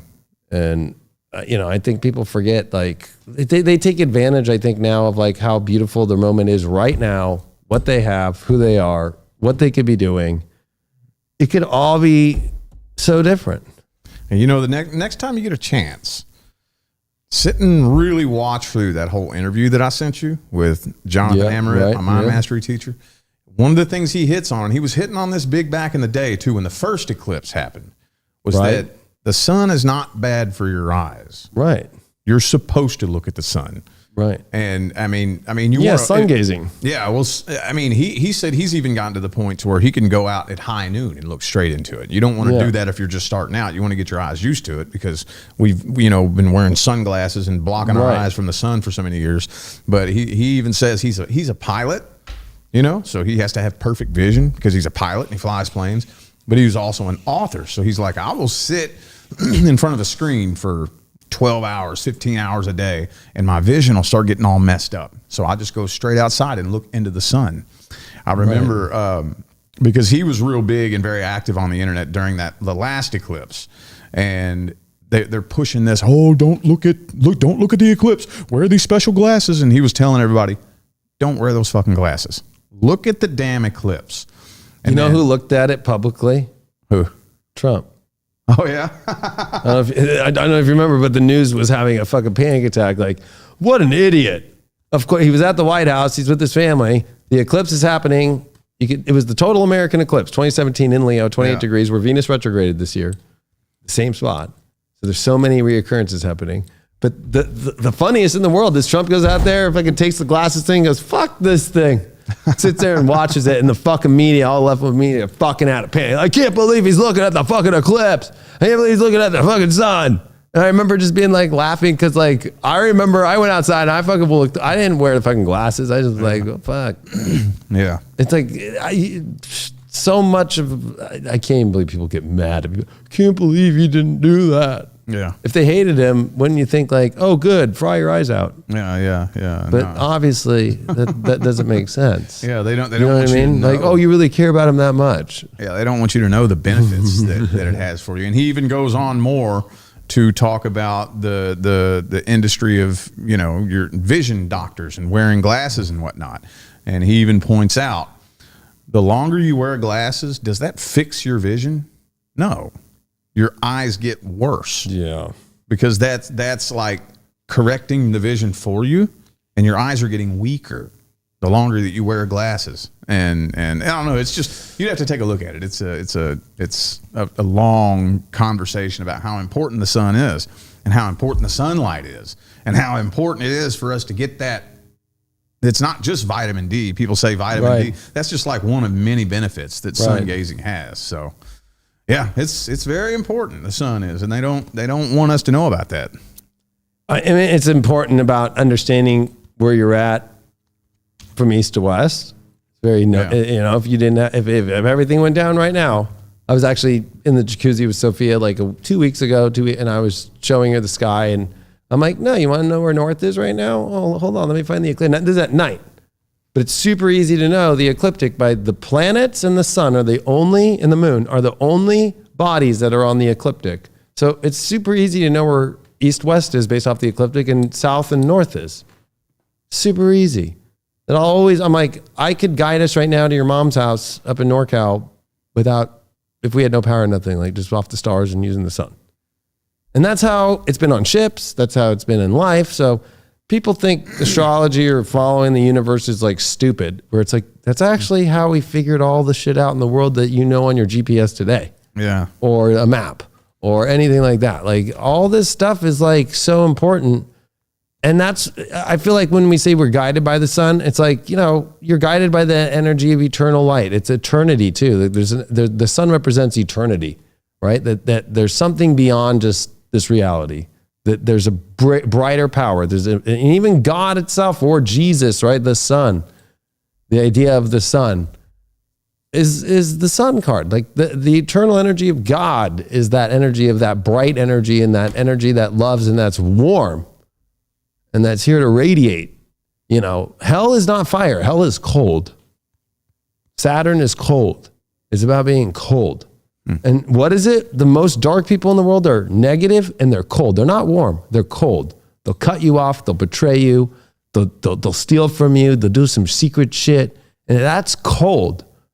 So every sin is cold. Every dark shit is cold. Right? When they don't have any warmth. You go in a room and you try to say hi to fucking, you know, Anthony Fauci, fucking would be cold. Try and tell him fucking, dude, my buddy just got harmed by the vax. He just passed out twice. True story. Fucking here at the studios fucking in 2021. What do you mean? He's fine. Cold. So, like in astrology, we know that, but a lot of people think hell, they've totally fucked the masses up to actually think hell is heaven and heaven is hell. And not in the way of how it looks, but I'm saying is in the way of like the vibration of it, meaning like, oh God, I don't want to go to anything that's too bright or fiery. Yeah. Right? Like that's hell. No, hell's cold, dark, lonely, depressed. You know, your human body, when you're not in a good state, you get cold, right? What does your body do to try to save you? It heats up. You get a fever to try and burn off whatever, you know. So people, I think, really have to look at the sun card as like, the light is bright, it's positive. And so when somebody's soul essence is bright and it's positive, it triggers the dark. Yeah. The number one thing about the sun card, I feel, for light workers is don't turn your light off. Don't turn that brightness off. People are, the number one thing, people are like bugs. You're going to get all like, the light, too bright. Don't stop that shit. But fake light work is out there too, where it's like, oh, I'm positive, but I'm not being positive. Like, it's okay to be, if you're not positive, be like, hey, fucking, I'm going through some shit at the moment. That's where you find other light workers that it's like, if you can't find people that will pick you back up, then are you really spreading your light? Because that's what spreading your light is that everybody's going to have a little moment of system malfunctions in their own life. Doesn't mean you can't find it back in yourself. Of course, we're going to have to, in moments, always find it ourselves. But we're not perfect, and we're not going to always be riding high on a horse because we're sleeping. We have to poop. I got to change a diaper. I got to burp the baby. I got to fucking make sure that the set's right. There's stuff we got to do in life, but we can do that with brightness. Like every time I change a diaper, I always look at my fucking daughter and I laugh in there and go, what's going on? And she always laughs back. Mm-hmm. She's maybe 6 to 10% of the time she's crying, upset. And then 99% of those times, she always turns it around. Yeah. And I make it a fun thing. Like, ooh, and we have a warmer for the wipes. I'm like, I'm not giving you cold wipes. Put all the wipes in a warmer and fucking, I'm like, see, it's not that bad. The light can be turned on in the littlest moments. But if you're going to be frustrated over, I don't want to do the diaper. I can say that now that I'm a dad. I never used to understand that shit till now. But it's like, like if you can't make that positive, Yeah. that's when you're in your way. You got to turn that switch back on because there's it's that simple. Yet I know it sounds so hard. That kind of comes back at the beginning of this, where it's like, you woke up every morning saying, "Fuck." Yeah. And then you said that was like a crevice, and I was like, in that crevice, I just saw all these like situations, like the fucking tire like went flat. Yeah. I don't have money today. Fucking this didn't happen. Fucking nothing's happening. Mm-hmm. But when you switched it on, it's like, oh, I've got an Obama phone and I'm at McDonald's. You're probably excited that they fucking were making your fucking McChicken sandwich, and fucking boom, you found a video on manifestation to change your fucking life, Rich. Yeah. Like, you know what I mean? Like, fuck. Yeah. And I mean, the cool thing about light and dark, if you really just think about it from the most simplest terms, when it's dark, you can add light to dark and make it light. You can't add dark to light and make it dark. Does that make any sense? Yeah. Like the dark is just the absence of light. You can't make something dark. You can only remove the light from it. Right. So it's so simple. It almost sounds stupid. I know, especially when you put it that way again in life, But that's the beautiful thing I think about the spiritual path, is that it is so simple. And because of the conditioning that we've been under for so many years with our ego brains trying to figure everything out and overthink everything, that a lot of times I think one of the things that turns people off to spirituality is how simple it sounds. Oh, it can't be that simple. Yes, it can. It's simple. The universe is simple. Now, that doesn't mean it's not complex. It's mind-bogglingly complex. It's just not complicated. Complex and complicated are two different things, So if you're dealing with anything that's confusing, frustrating, and irritating, and that's not of the light. The light is simple. Love and light is simple. That's what we are. That light, that life force energy, it's the exact same energy that makes your hair grow. It's the same energy that beats your heart. It's the same energy that we talked about this in a show a few months ago that makes a tree emerge out of a seed. Yeah. That's so fucking fascinating. This table emerged out of nothing. Right. Wood is fucking fascinating. This is proof of the universe. This at one time was a little teeny seed about this big. Right. And it's this same life force energy that teaches the spider how to build the perfect fucking web. Simple. And that's what we need to get back to, is that simplicity. Well, because you said complex is the opposite of that. And then I think of I don't think people use the word I have a really complex issue going on. People go, I'm going to my apartment complex. Oh. And that's compartmentalized. Yeah, yeah. And it's a complex of where everybody's slammed into each other. And then people don't realize with life force energy, especially that's what I love about human design and auric fields. Like, if you're living in an apartment and the person above you is having a fucking horrible day and you're asleep, you're taking their auric in while you're asleep. Mm-hmm. You didn't realize it. Yeah. So why do you think they're trying to shove everybody into small complexes, and that you have to live that way? When, I've driven through America fucking 6-7 times, back and forth, all the way north, all the way south. Like, I've done it all. I have seen how fucking, there is nothing in this country. Yeah. There's nothing. It is fucking massive, Vast, empty. Yeah. And everybody's just slamming to be right next to each other. Mm-hmm. And I heard this I don't know why I'm going to just say this, because I just heard this crazy conspiracy theory that I had not thought of, that the internet is us, but that the wires are the dead people's bodies and auric fields and the fiber optic lines. The internet connects all of us together through human lines. I'm not saying it's true, but I thought of it as a really, really weird fucking complex thing, is like trying to complex everything that's wired together is from that it needs the energy of humans and souls. And whether that's, I guess, I don't know. That was all they like were saying on this Twitter thread, and I was just like, "What the fuck?" Like, but it made me think of like, well, that's fucking kind of creepy. I never, I couldn't have thought of that one. Yeah. But it made me realize, like, when you were thinking of the seed and all that, and then like, what do they do with humans? You know, because Ann and I do a show, and we were doing a fun show. We were doing our sun card because we're fascinated with vampires in Transylvania. Like, what's the history of that? And that all goes down to an actual guy named Dracula. He was a fucking king, right? Like Vlad. And he fucking was in the Ottoman Empire against it. And he fucking was where like Hungary is today and all that shit. And fucking he was crazy. Like he would fight at night and kill people. And so like the whole like, there was a real Dracula, right? Well, on our discovery path of the history and showing it to people, we ended up down the road into the medical journals, but we also ended up down the road of like people who were accused of really high ups back in the day. There was this one woman who literally was accused of like taking baths of humans with their blood and all that shit.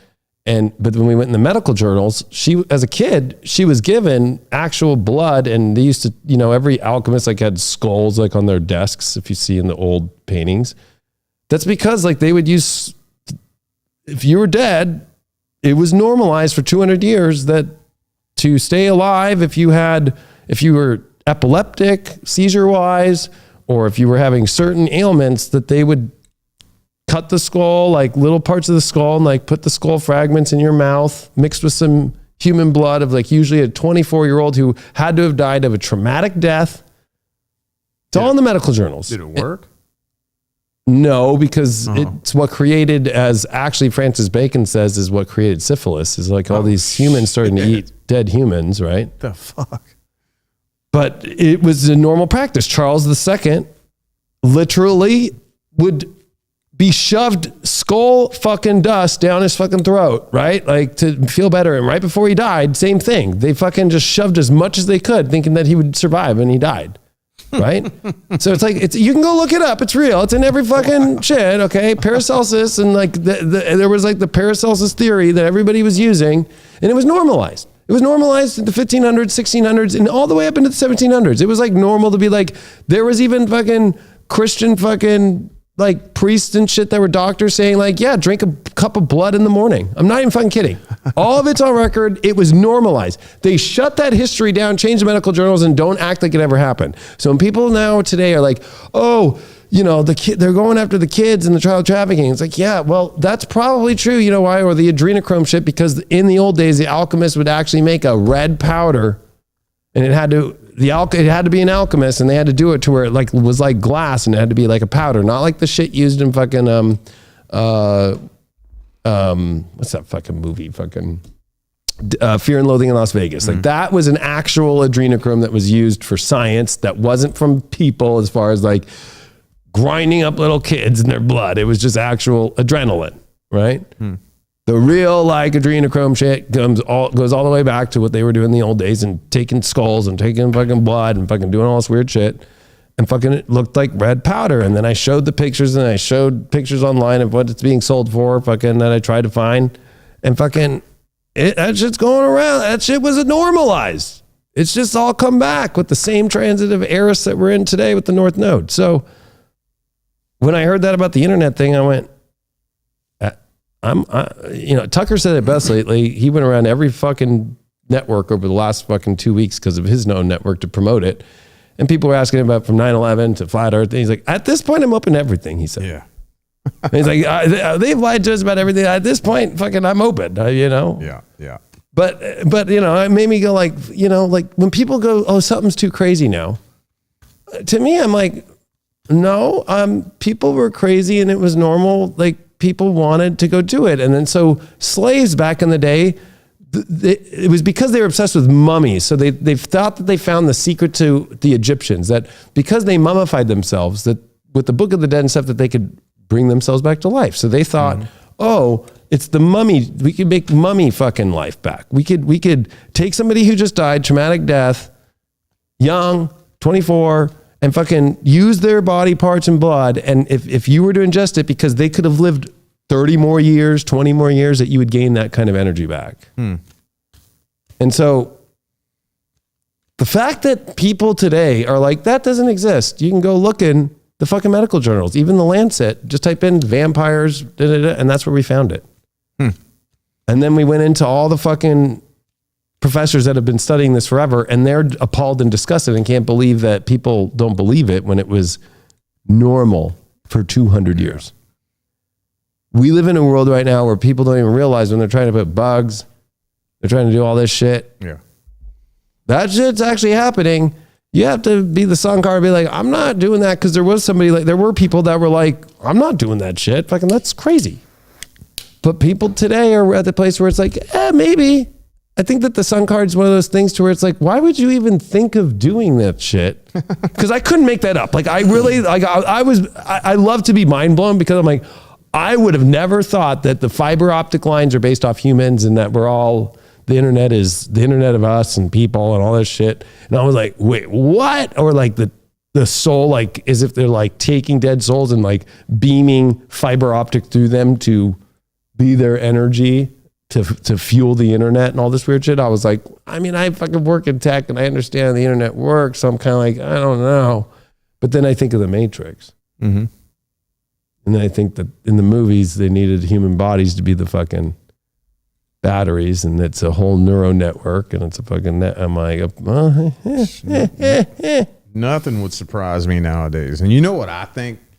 So this is a topic that's kind of tossed aside now. You mentioned it a second ago, flat earth. I've been waiting for somebody to say this, because here's what I've concluded after my years of research.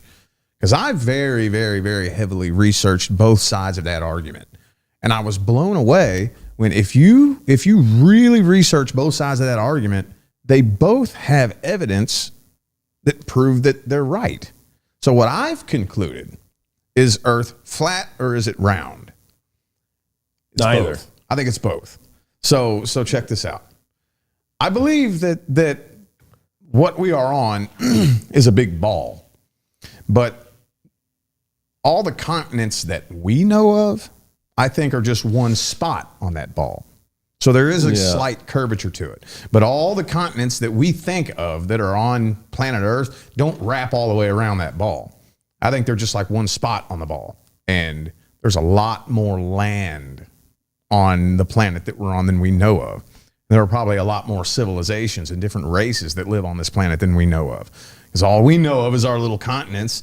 And do they have a firmament over it, maybe, to separate it off? I don't know. That's the part where, when you research, I kind of get lost, because there's evidence on both sides. I've seen the thing where they shot the rocket up in the air. It's like water vapor. And it hit something. Yeah. And so I don't know. I'm open-minded on that one, but that's just what I've concluded over my years of research. I think it's flat and round. It's kind of flat, kind of, sort of flatter than we think it is, but there is a curvature to it, because I think that the world map would fit as one spot on a much bigger ball than what we think it is. Does that make sense to you at all? Yeah. I mean, all the maps that you see aren't correct by size, right? Or anything like that's all been more assumption. Or if you go look at like maps and you go look at like United Kingdom, they make it huge, because maps were started by John Dee basically in the new maps. But anyway, like, long story short, is like, I'm an astrologer, right? So it's like heliocentric, meaning the sun at the center, with the earth going around the sun. I mean, that fucking works. That's how retrogrades, that's how it all is fucking, I hate to say it, but all my predictions have been used by using both helio and geocentric, from the center of Earth looking at the planets to from the sun's view of looking at the planets. And that's what works. So I'm a both astrologer, and I don't believe it's just a flat earth. I don't get stuck on just one. Yeah, no. But then at the same time, like, there's an article there was this professor back in like 1962. He took the moon, because the moon is the only body that is never rotating. Yeah. Right? it's rotating around the earth, but it's not self-rotating. Yeah. Right? So he took pictures of the moon and saw the reflections of the continents on the planet. But what tripped him out was it was all the continents. How would that be if it was all one way? So to me, I follow this one guy. He's awesome. You should follow it, Crater Earth, but he's only on Rumble now. But he believes that we live in like a crater on a way bigger Earth. Mm-hmm. And then he actually thinks that the moon is more like a second sun. And like if you think of frame rates for cameras, the slower the frame rate, and then the higher the frame rate, right? Like that it looks, so like the sun is like a higher frame rate, like the moon's like a lower frame rate, but it's really a sun. And like, I don't know, but it goes into so many different theories, but it's one of those things to where it's like that argument about the war, like which side's right. It's kind of like, fuck, like they get you to that same kind of conundrum about the earth. And it's like, I use it as an astrologer where it works while being open to seeing what so many discoveries are about to be seen. That's the other thing that's going to blow people's minds about this next year is like the discoveries of our human origins, the discoveries of another planet, Planet X, that's going to fucking define what this weird energy we've all been feeling like for fucking ever feels like. That there's something out there that we don't know. Like everything's being reprogrammed. And I think that we have to be careful when the reprogramming happens and program from our own soul. Because it's easy to be like, look at this, we discovered this, and then just take it as truth and reprogram everything. And that's what their idea of a great reset is reset the programming of the human population and do it how we want to fucking perfectly do it like a computer. And I think we got to be careful about that. Well, since we're on the sun card, I'll tell you what I learned in Mind Mastery School. And keep in mind, the Mind Mastery teacher was a former NASA scientist. The sun, he says, allegedly, is not a ball of fire. Matter of fact, the sun is not hot at all. The sun and all the stars that we see out there are black holes. Now, this goes back to manifestation. They're black holes with a strong gravitational field. Gravity is the only force that's capable of attracting, trapping, and distorting light. They're black holes with light trapped inside of them. The gravitational pull of the earth is pulling the light out of them. And then once those light rays hit the earth's atmosphere, the friction heats them up. And that's what makes it hot. He pointed out, he said, have you ever seen stars? Like when you see a picture from on the surface of the moon, you don't see stars because the whole sky is just black. Because once you leave the earth's atmosphere, you don't see the light. You see the light whenever those light rays hit the earth's atmosphere. Right. I'm not claiming to know. I'm just saying that's what. No, I mean, and to me, that would make a lot of sense. I think looking at that too is like, to me, I'm like, okay, when I look at how, what's weird though about those, if they were black holes, would be like, is the earth moving? Are they moving? Or is it just a mixture of all of us moving? That's one of the interesting points, because how Einstein got to his relativity theories was through him trying to objectively, scientifically track physical movement, which he wasn't able to do. So that's what's weird, is like there's no test that proves like we're moving or something's moving. Well, I mean, like that's objectively true, if that makes sense. Like, so it's really weird. That's how he got to relativity, that then led him to gravity and so forth, like through Newton stuff and all that. So it gets really weird. Like if there even is, maybe the idea of gravity is only the person from the perspective that's receiving the energy from the space in which it's meant to be received. That there's no gravity up there. Yeah. But there's gravity here. It's one of those conundrums where, it's weird. But I feel like with the sun, whatever that damn thing is, it's just being what you are. And people can try and create their own ideas of what you are, but you know what you are and only you know who you are. So if we were able to talk to the sun, although I feel you can't talk to the sun, but like if you were able to like talk to the sun as a soul or a person, let's say here, you know, so some people think that the sun is God, or the sun is just a thing, or some people think the sun doesn't exist, or some people think the sun's this or that. It's the same way as people can think you're this, you're that as a person, but at the end of the day, you're the one who knows who you are inside. At the end of the day, the sun knows what it is fully, right? And I think that's the way that all life is. There's some sort of natural thing, like what tells the, you know, to bring up the sunflowers, which this has the most sunflowers on it, which is interesting. Like the Queen of Wands is the other one with a sunflower, right? So she's obviously the mom of him, right?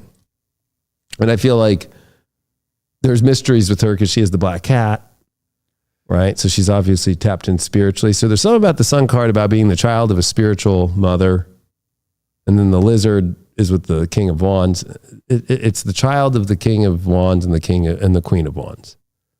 And it's interesting because they're the ones that are in love and happiness. And that's what creates a loving child. And that's where all the data's at. If you're not present, like if a mother is not there for the first 0 to 1, from 0 to 1 years old and isn't permanently there, like the data is saying the amount of years, like if your kid's 2 years old, you should only be gone as a mom 2 hours a day. Right? That all the data showing the reason why so many people are fucked up, mental illness, all this shit is because if you were to go to India right now, you were to go to Africa, you wear your baby for the first year. Everywhere you go. Community is thriving everywhere. So everybody's involved. Oh, I'll watch the kid for a second. And the kid knows who you are and knows that you'll be transparent. There's nobody's falling off the fucking, you know, by themselves in this Western world. Like throw the kid fucking in the room, close the door and fucking nobody in there. That's fucking like, the fuck? So we've learned a lot from going through this, and her and I keep learning because it affects how you're going to be as a soul as a kid. And it's sad because there's a lot of, you know, narcissistic parents in life, or people who are just like, I just want to do me and I just want to fuck, you know, like trying to make their kid project them as an adult. Like I'm tough. They can be tough right now when they're their brain hasn't been fully neurologically done yet and all that shit. Yeah. And they need that safe, secure place because if they don't from the mother offers the care, the support from fear. The father is the protective element, but he's also the element that brings the fun and the laughter and the things like that. Without those things after 3 years old, full time, kids won't start showing it till especially adolescence. And that's when it's like, why did they go fucking crazy just out of nowhere? That makes so much sense. And that's in all the data. Yeah, because I have never had a bond with my mother. And it's so bizarre because I think I may have only met one other person in my life that experienced this. Most people have a bond with their mom. That's normal, you know? And like I said, before age 5, I have no memories. But according to what I heard, like my mom worked all the time and my alcoholic dad laid at home drunk all day when we were little. And then I got taken away from my parents when I was 2.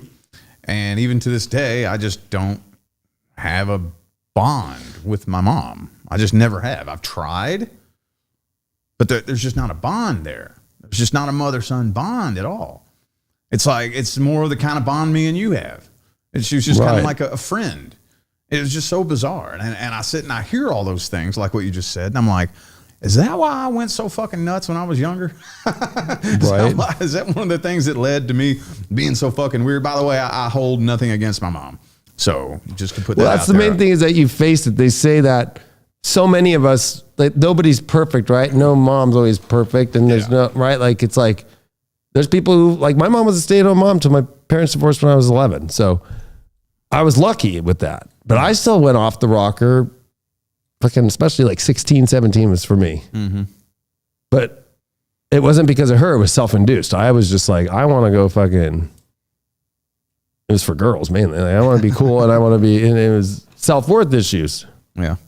Right. But that's the thing is when you become a parent, it's like, can you go back and face the shit that you were, if you were neglected or if you were this or that, or that's the opposite, right? Some people have their parents are there all the time, but they fucking don't let them do anything. or they try to project onto them how to be all the time. That's just as bad too. But then with men, it's worse if the father's not around. Yeah. Right? Yeah. With women, it's horrible if there's no mom. And they don't want a mom. And that's why there's an epidemic right now, people in their 40s, not married, no kids. That's never happened in history before. At the amount of how many people are reaching their late 30s, their 40s, never married, no kids. How's society going to keep going? And I guess I'll put the fucking podcast at the bottom of this, but I love how this woman just is so triggering to the population, just like straight up, just like, they're just straight up, those are narcissist people with narcissists fucking, if you don't want to have a kid, it's because you don't know how to love. That means you don't know how to be in a relationship. You don't know, that's why you don't want to have it. You just only care about yourself. Who is it? Her name is, it was the best fucking podcast ever. And Sophia found it. And I was like, holy shit. We were in. Because that kind of content is what floods my shorts feed. So I've probably heard of it. Her name is, I was like, whoa. I was like, this woman, everybody needs to start listening to this shit. Because when I think of this sun card, I think of that. Erica Komosar. Can I see her?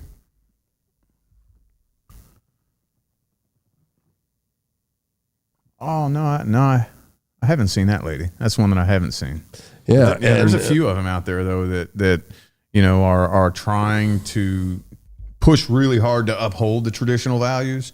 And there's just this big battle of them trying to push out this narrative that the traditional values are oppressive to women and whatnot. And that's the big battle that we see happening in today's day and age, you know, when it's affecting the dating world, and it's just going crazy that they're trying to break the nuclear family apart. I know. They're trying to tear it apart so that generations down the line, or shit, they might even be able to do it now.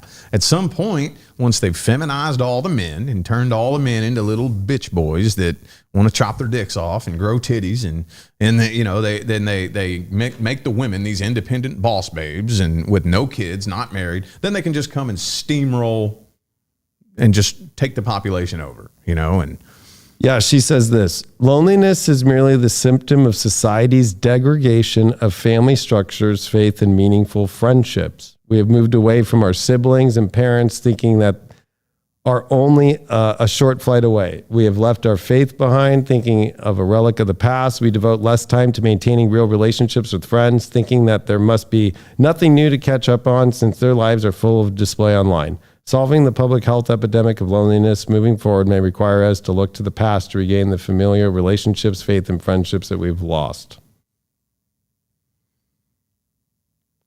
It's kind of crazy because she's right? Like, oh, I guess my friend's doing good. Fucking, I see them online. Yeah.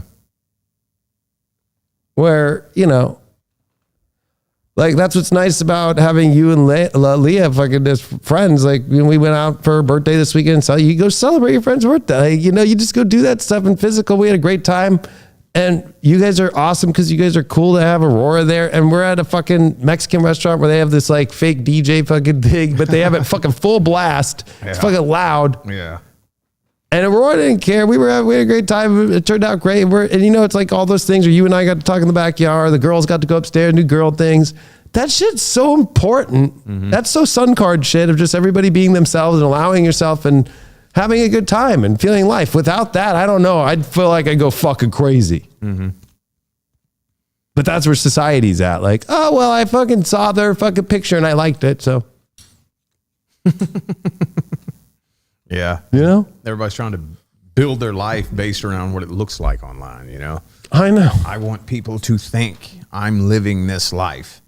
And that's fine. I don't agree when people shame you for putting your happiness on the internet. You know, it just seems like there's this big contingent of salty, jealous people who want to shame you for putting your accomplishments and stuff online. And that's cool if you got it like that, if you're living like that. Right. then shit, put it on the internet. But the problem is that we have this huge contingent of people who aren't living like that. They ain't got it like that, and they're trying to make it look like they are. And the problem is they're putting too much energy into other people's opinions, and they're not putting the energy into actually building a life that they enjoy.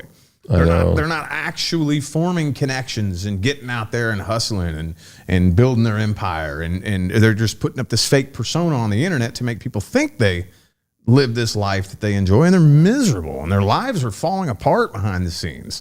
That's the problem. That's the virus that the pandemic that we're seeing in today's day and age, you know? Yeah, and I think that virus goes with that nuclear family. Like she says, you go to every country around the world that's not Western, and they haven't changed their ways. Like there's community. There's the mom brings the baby with her everywhere, wears her, because they believe in most cultures outside of Western culture that the baby probably should, based off how fragile a baby is, should still be in the womb for another year. But obviously that's not how it is. So it's more still connected to you everywhere you go. Whereas in this society, it's kind of like, oh, just throw the baby to the side and fucking do what I got to do. So I'll read one more thing that's mind blowing because it goes with the child who's free. But babies are neurologically fragile when they are born, and the physical intimacy and emotional closeness that breastfeeding brings outweighs bottle feeding. This latest study indicates that even if you cannot breastfeed for the first 6 months, breastfeeding for just the first 6 weeks helps a baby to transition and has an impact upon their right or social emotional brain development. And that's our spiritual brain. Yeah. I mean, it makes sense. It's natural. You know? What did they do before they had formulas in bottles and shit? Like, what did they do back then, you know? Exactly. So, I mean, it makes sense, but I don't know. Maybe there was just like some older woman who just kept it going. Just like, you don't have breast milk? I'll just keep another baby coming to me, and just kept churning fucking milk out. Yeah. She was the milk lady. Yeah, something, but whatever it is, they do everything that they can to try to pull us away from what's natural. You know, even as far, and I saw a little a post today earlier over there about, you know, shoes and the shoes, what our shoes are made out of, and how that disconnects us from the earth, you know, and the effects they've actually scientifically proven, like they can actually like fucking hook you up to technology and measure what happens inside your body when your bare feet are on the ground. Yeah. It's just every little area and facet and aspect of life. They're trying to disconnect us from the light. It's fucking crazy, man. Yeah, and this is the last one. This one actually hits the hardest. Our society constantly sends contradictory messages. We say we value family, but mothers are pushed to stay in the workforce and often lack the choice to be present with their child during the most critical period of cognitive development. If we want to eradicate mental health issues like depression, anxiety, and violence, we must be willing to take a look deeply at the root of the problem, starting from birth. Mm-hmm. I'm like,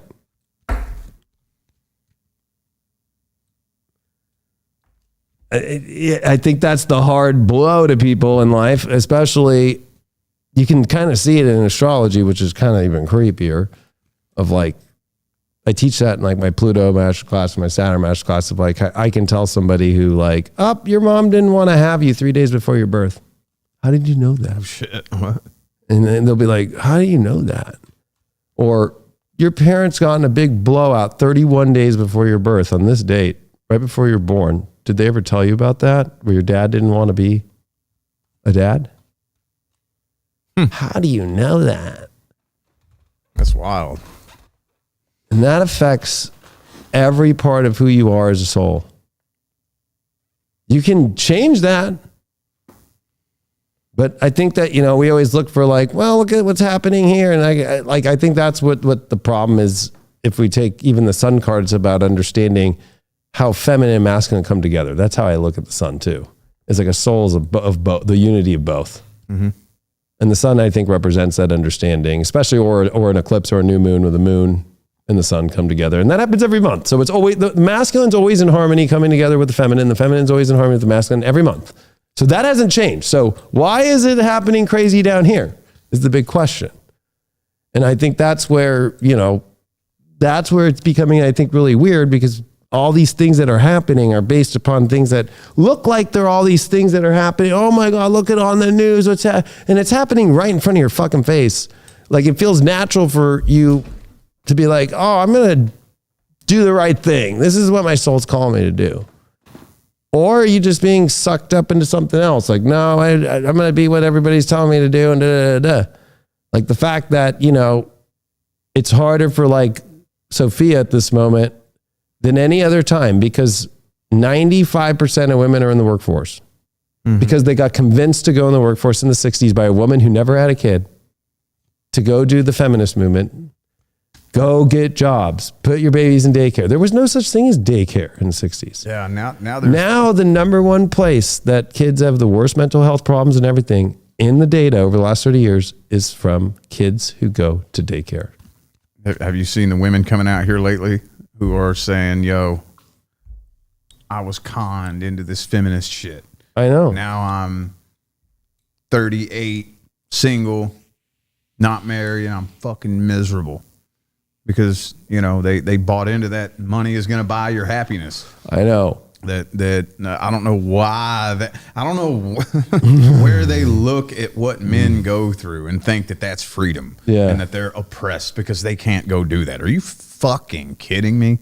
Like, are you out of your mind? If you're a man, you got the weight of the whole fucking world on your back and nobody gives two diddly dog shits about you. And you got to go out there and build it and take all this abuse yourself. And women see that and they think that's what I want. I don't understand that. That doesn't make sense. Well, no, I mean, and we're wired to, if it's fucking snowing outside and something breaks on the fucking roof and it's fucking 2 a.m, we're the ones who go out and get the ladder and the tools in the fucking freezing and go up on the fucking ladder and go fix the shit and cut our fucking leg and fucking do all that and say fuck a couple times and still laugh at the end of the day and come in like everything's okay. Yeah. But women have to do that in other ways that we don't. We're not naturally meant to nurture. Like in all the data, and we were laughing because this happened this weekend. Aurora woke up. I didn't hear her. I was out. Yeah. But my biological nature is not meant for that. Yeah.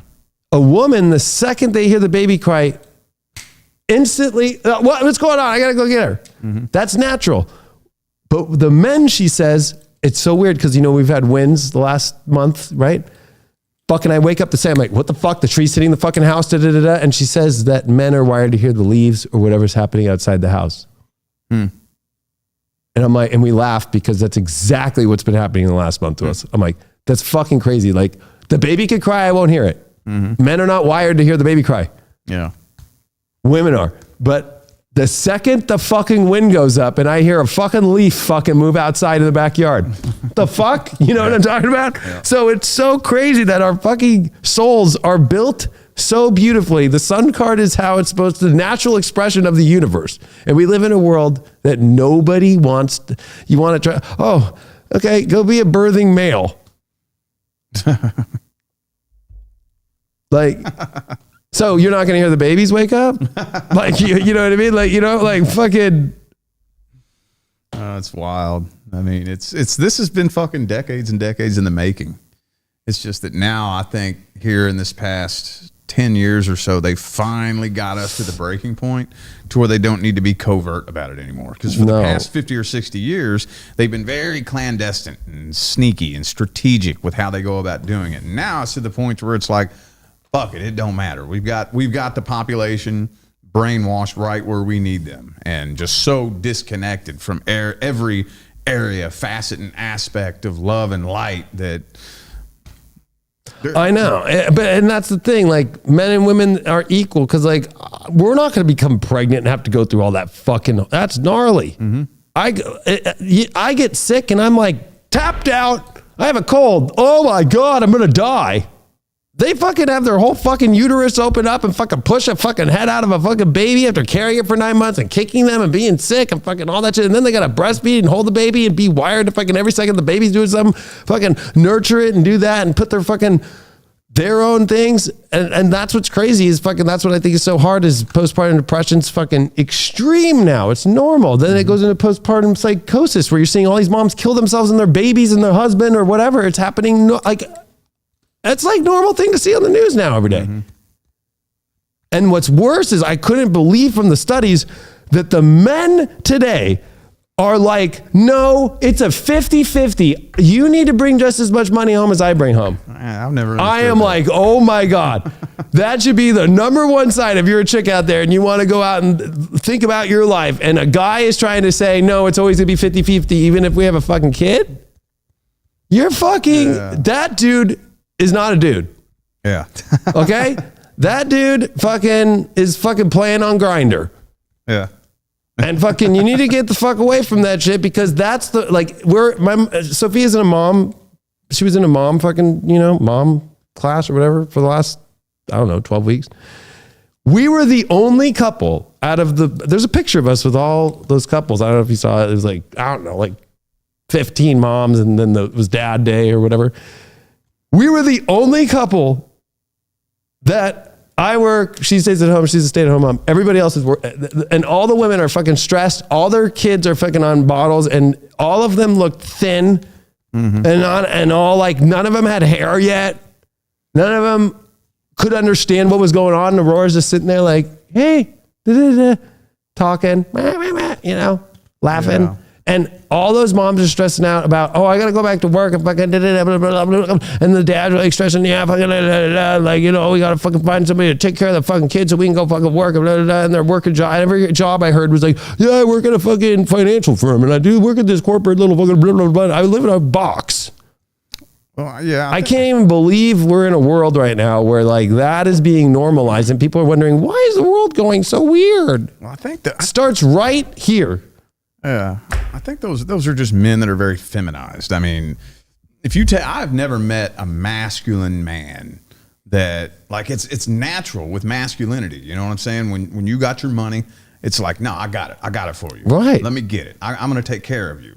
It's like a natural, like, masculine thing. When we go out to eat, the men are always like, who's going to pay for it? I got it. No, that's how you and I were. I snuck up there and put it on my credit card. Yeah. And I think that's just a man thing. And I'm like, I'm paying for the tip at least. Yeah. I think it's just like a masculine thing. So these men that are like, you need to oh my God, that would be so weird. I couldn't even imagine it, dude. Yeah. I'm like, what the fuck? Like, how are you not? The first thing I told Liv when we got together, she starts going and looking for a job. Okay, I'm going to go try to find a job. I said, why? You don't have to work. She's like, what do you mean? I was like, I don't give a fuck. I got it. I got us. It's natural. It's like, I thought it was natural. Right. So, I think that has a lot to do with the feminizing of men. That's real beta males that think like that, And that's where, unfortunately, I think so many things are going wrong in being able to feel free of who we are as masculine and feminine. Like, feminine are creative beings that are meant to nurture, love. And like with Sophia, I'm like, you can go do the work you want to do. Like with her fairy light and do all that stuff. And she doesn't need to go work some stupid job that she doesn't fucking want to go do. And whatever she needs and wants, she'll get. Like, whatever you need, you got it. Like, fucking, the number one thing is that child and us, and fucking, let me go deal with the world of the wolves. And I got but also be able to be around and be the dad when I have to be the dad, fucking, to be for the kid. And it's so, I don't know. I'm so blessed because fucking, thank God, there's a lot of girls that don't want to do that. And it's still a struggle for women, because it's like, if I could see how it can feel like jail. It's peer pressure. Yeah. Like you said earlier, how all the other women are doing it now. I think that's all it is peer pressure. The women see the other women doing it, and they think, oh, that's what I'm supposed to do. And they don't realize how dark it is on that side of things. And because I've talked to a lot of them, I do readings for a lot of them all the time. I know. They're miserable, they're alone, my heart breaks for them that that this narrative has been pushed out there, and people are falling for it, thinking that they're going to find their happiness, and they go out and chase money and success and a career and whatnot. And that's not, even for a man, that doesn't create your happiness for you. Like I'm blessed. I'm glad that I have my own business and I make a comfortable living, but that doesn't create my happiness. Right. And I think a lot of women are they see the other women doing this and they think, oh my God, that's what I need to make me happy. So they run out, and it's all peer pressure, I think. Does that make sense? Yeah. Or the attack on women who are taking the route that's been more, I don't want to say, because it's weird, because then I think there was oppression to women though, of like men being like, you need to just do this shit, right? So I think that it's organically evolving in a beautiful way for very rare amounts of people that are doing it. But there's so many women that are just envious of it, right? Like, cause people get envious of what they don't have, right? So it's like, they're at their fucking job that they fucking hate. Their fucking husband doesn't want to fucking man up and fucking make shit happen and give his whole life to the family. Like it's the same way that a woman gives her whole life to the family. Yeah. Like it's equal in both ways. And I will do whatever. If Sophia wants to create this or create that, I'll fucking work harder to give her the means to whatever she needs. I don't care. Cause that's my job, is just be that and it's always about doing the work, right? Like spiritual work. That's actually what a lot of the studies are showing is like couples that create doing work for others, for community, for all that, they're able to do it and figure it out. And that's how it is in other countries that are fucking what we call third world. But if anything, I think we're in hell world. Yeah. And they're in real world. And you know, so I think it's so triggering to people because it's like, well, that's impossible. But I think the whole idea of the manifestation of life or the sun card is you should only be doing in life what that brings you joy. Right? And nothing brings you more joy than your love, your partner, your connection with God first, your love of your partner, and having a child. And then anything, if you're going to do it for work, it should be what you fucking love. Yeah. It shouldn't be anything that you don't fucking like to do. If you're doing anything that you don't like to do for work, you are a fucking idiot. You are fucking retarded.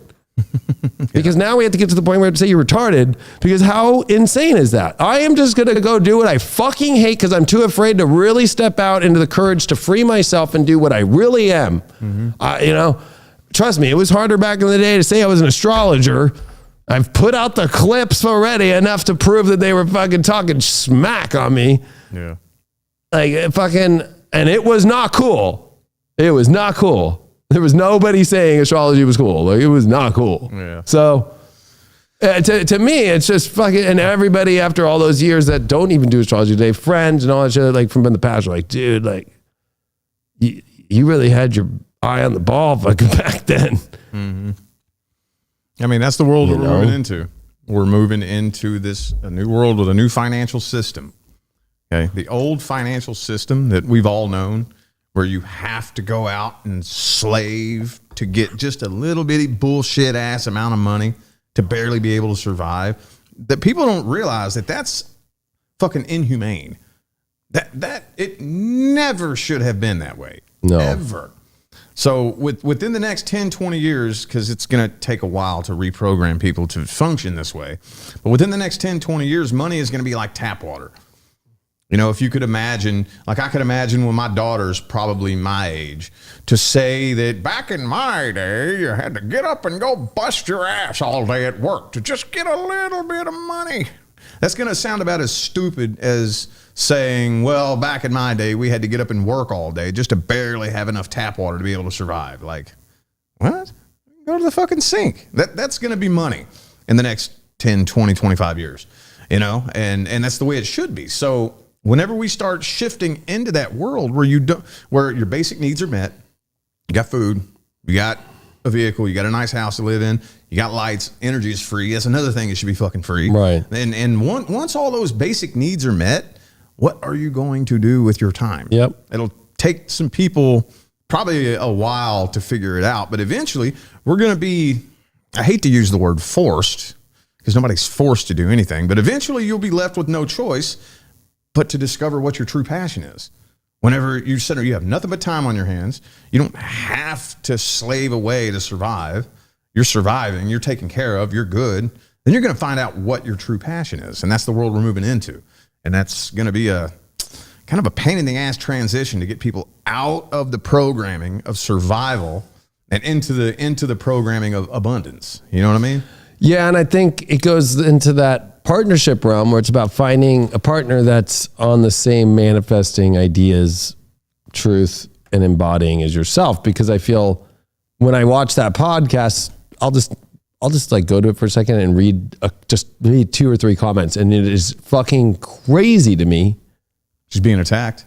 No. Like what people are feeling after watching it of like, I was like, holy shit. And I was reading them to Sophie and she was like, holy fuck. Like, it's sad because like what you just said is what it really is about to be. But the blocks in the manifestation, that's really what is happening, right? Like there's so many blocks in people's manifestation and especially men. It's mainly in the relationships, men, and the men that are fucking putting it on their women of like, you need to go work. Yeah. Like you need to go work because I can't fucking figure this shit out. Like fucking what? It's incomprehensible. Like while you have to go through the hard shit of fucking like breastfeeding and raising the fucking baby right now, like, you need to fucking go do. I'm like who in the fucking right mind fucking is that lame? Yeah. And then, you know, the truth is like most people are not ready. Women especially are ready to be like, I'm with a fucking dude who doesn't give a fuck. He acts like he does, but he just really wants to sit on the couch and he wants to be the fucking mom dad. He really would. He's doing the whole, I wish I could just sit at home all day and fucking just, right? Like switching roles. Like, so really he's actually a girl. He's emitting more fucking oxytocin and more fucking, he's not even pumping masculinity of any testosterone left in his soul. Estrogen. Yeah. It's just like, yeah, he's a soybean factory. And fucking, you know, when men become soybean factories, it's like, you know, like that, you know, like, what do you say? Like, look, women are too afraid to put that, like men and women should challenge each other. Like a woman should challenge a man to be a man. And a man should challenge a woman to be a woman.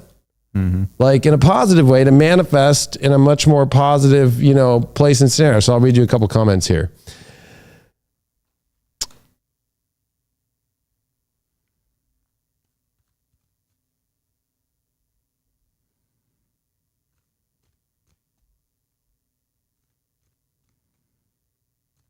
I want to try and find a positive one. I was going to say those. You know what I mean? Those get attacked. Oh yeah, here. This was really encouraging as someone who is 35 and single. I want marriage and children badly, but dating is difficult in the world these days. This gave me hope and confidence that I can still be a mothering force in the world, even if God doesn't bless me with the biological children. Could certainly use some prayers these days, though dating as a woman is very difficult. Yeah. And then all of it's about finding a man who's willing to do that. One other one. Oh, here we go. I remember being told I could have anything I wanted when I grow up. And I remember the concern of people's faces when I told them I wanted to be a mom. And it was always followed by, well, you can be a mom, but you should have a job too. You don't need to be dependent on a man.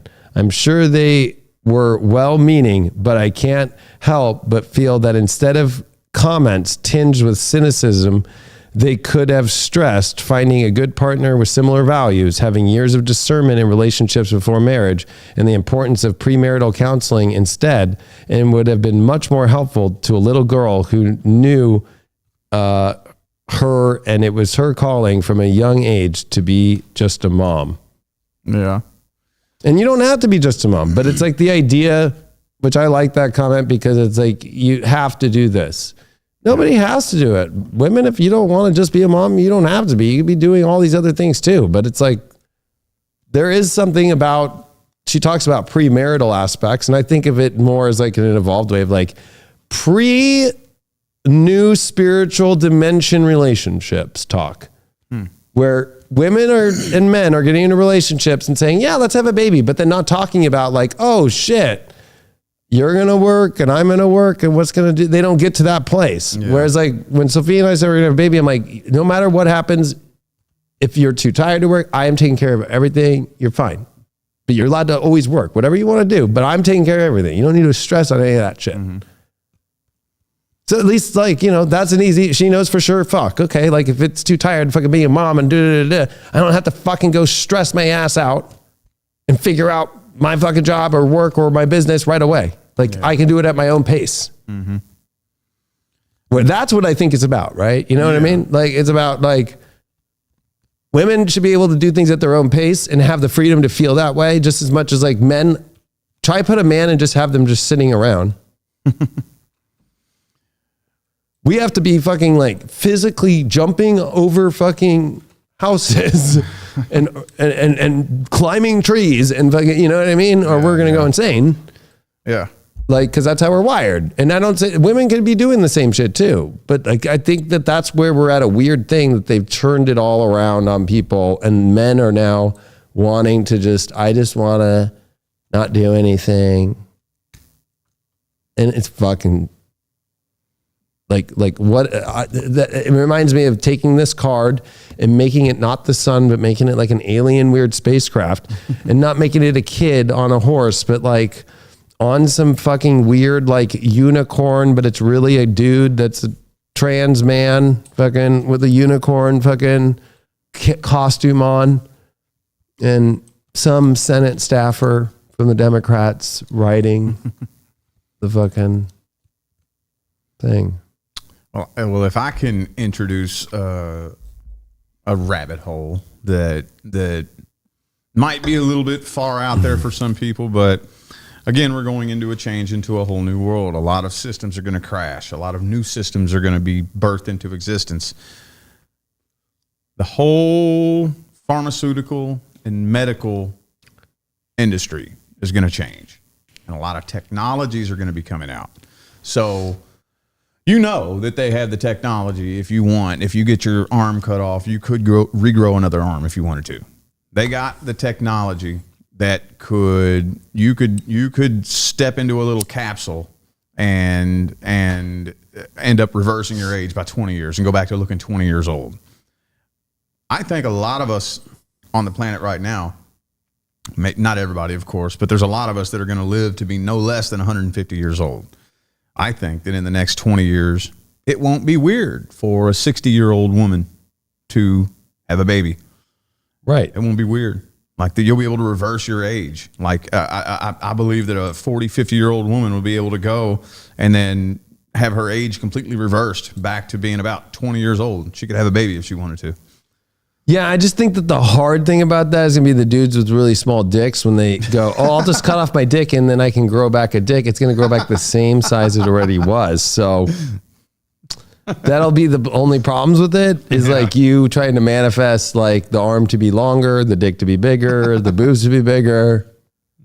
Yeah. Like, you know, naturally, like to regrow that way, like it's going to use the original DNA code that you were born with. So unless you want to alter it, and then that's, you know, hey, that's up to you. I'm not here to tell you what to do with your body or life or how you want to parent or how you want to do anything. I'm just, you know, this, especially on this episode with sun cards, like just be yourself, like fully. But it's weird that I feel like for people to be the sun card, especially since I'm a double Leo, my whole life is Leo. I'm a Leo. I'm the Leo king. I've lived my life fully by just doing this, and it's gone fucking great. By just doing what is fucking naturally within me and fucking what's natural within the universe. I think that's the other part of the sun card is like it's the same as the star card to me. It's kind of like the star card to me is the sun card like reflected at night. Kind of like, okay, so I went through this whole fucking thing. I started as a kid and then I got to 30 and the tower came down and I'm re-looking at my life now and reconnecting. That's what I feel life is like. And it feels different. But we reflect back on, oh shit, and oh, okay, I'm reconnecting to my inner child, and then boom. Because it wasn't until I was 30 that this whole career took off, like for me. Like really took off. Like I had been doing it for years. I set the foundation, and then by 30, it was like, holy fuck. You know? So that's Saturn return. So it's like that. I think we're at a place in life right now where people have to realize like, we're all going to go on the trail and think it's perfect. It's about how we get back up on the trail and get back up into ourselves and the brightness. And right now, I think that it's been more difficult than ever for people to feel that that's possible, but it 100% is. And it's pretty simple. You just got to get out of the complex that's full of people with small dicks trying to cut them off and regrow them. I don't think those people will make that timeline, to be honest with you. Maybe I can't say all, but a good number of those people. Because see, here's the thing with that whole movement in today's day and age. Well, I was just talking about it because fucking Sophie and I were just joking about a dude that had a small dick and fucking. Well, here's my thing. When it comes to the whole shit that they're doing, playing around with sexuality and gender, there's a difference between, and this is what I had to tell my daughter because, You know that the kids know about this shit now because they're pushing it on the kids. I told my daughter, if you're gay because that's who you are, that's cool. I'm good with that. I still love you. But I don't want to see you doing anything just to try to be cool and fit in. And that's what a big contingent of this gay and trans and all this shit is. There are a number of people who that's who they are. That's how they were born. They were born with gender dysphoria. That's who they are. And that goes back to, they probably spent way too many lifetimes as that particular gender that they feel like. Right. So that's who they are. But there's another large contingent of people who are just so desperately wanting to fit in that they're being brainwashed by it. And those are the people who I don't think will make the higher timeline. That make sense? Of course. I mean, because like in our generation, it was like they threw up like bleach the tips of your fucking hair as guys. And dress, whether you wanted to look like a boy band guy or if you wanted to look like a rapper. I used to go to school and fucking had my belt as long as my leg. Like that was cool. I don't do that shit no more. And after the first time trying it, like I was like, I look stupid. and that's what's hard is like teens are really easy about what's cool. And they instantly look, our generation was taught, oh, MTV, like what's cool on MTV right now? So, girls tried to look like Britney Spears. Like, I don't know. I listened to rock, so it was more like, oh, fucking. And I also grew up in Orange County, so it was like, I'm going to have a surf kind of edgy punk rock look, right? But now it's like, I don't know. They kind of got desperate and just were like, what if we just threw everything into one fucking big pot and just like what comes out? Yeah.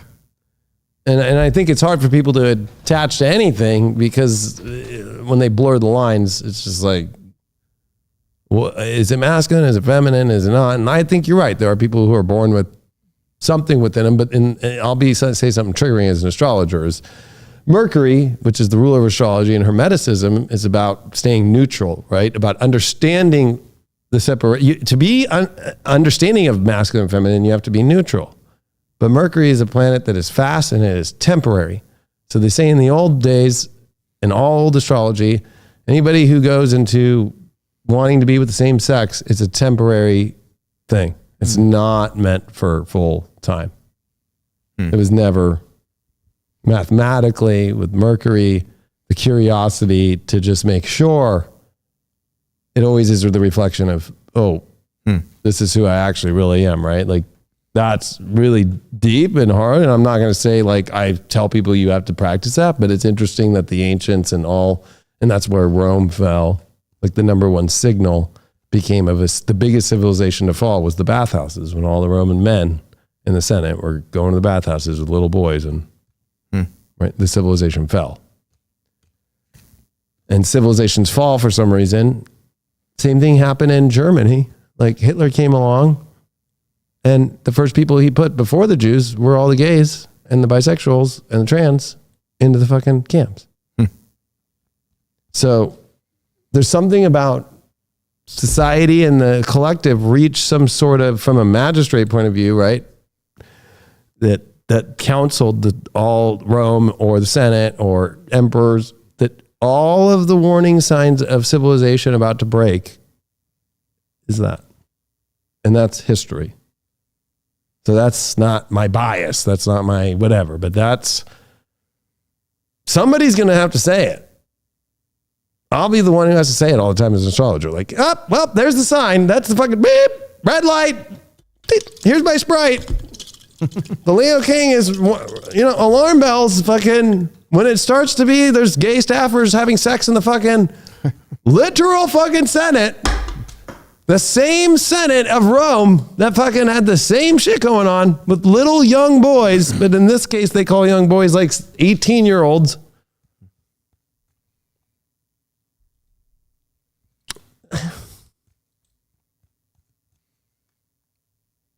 think it's a good thing. And I, and people could hate me and call me all these names, but it's just like, I'm just saying, well, as an astrologer, I'm going to tell you that that's the alarm bell. I'm ringing the alarm bell, not saying it's bad or good or anything, but we're at that point to where, and it's no irony that we're less than 2.5 weeks away from going into 2024, which is the 1 year that everybody, whether they were an astrologer or not, a tarot reader or psychic, have known that 2024 is the fucking year where it's all going to go fucking bam.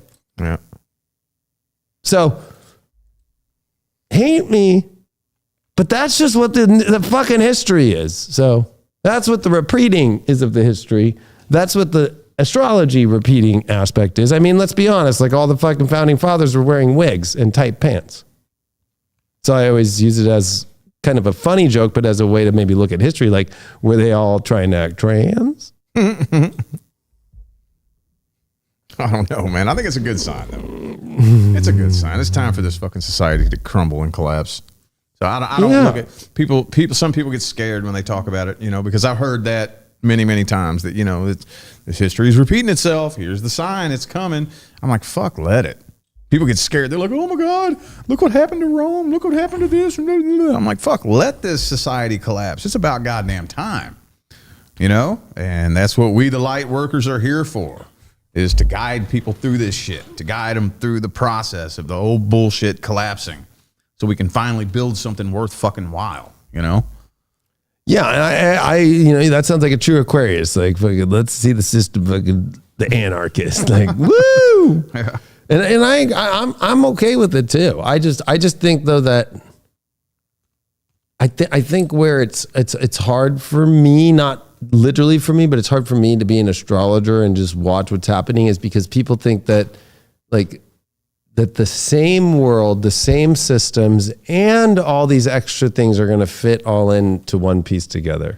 When that's not what happens. Yeah. What happens is that Jenga is the last fucking piece that gets on, that knocks the Jenga fucking down, and we have to repick all the pieces back up. Mm-hmm. So then that takes away their vision of the world being the way that they thought it was, and all that stuff. And then the systems that were in place that allowed those to be that way aren't there, and then people go back to not being that. Because if the system falls, then they can't go get the surgery right away that just does that.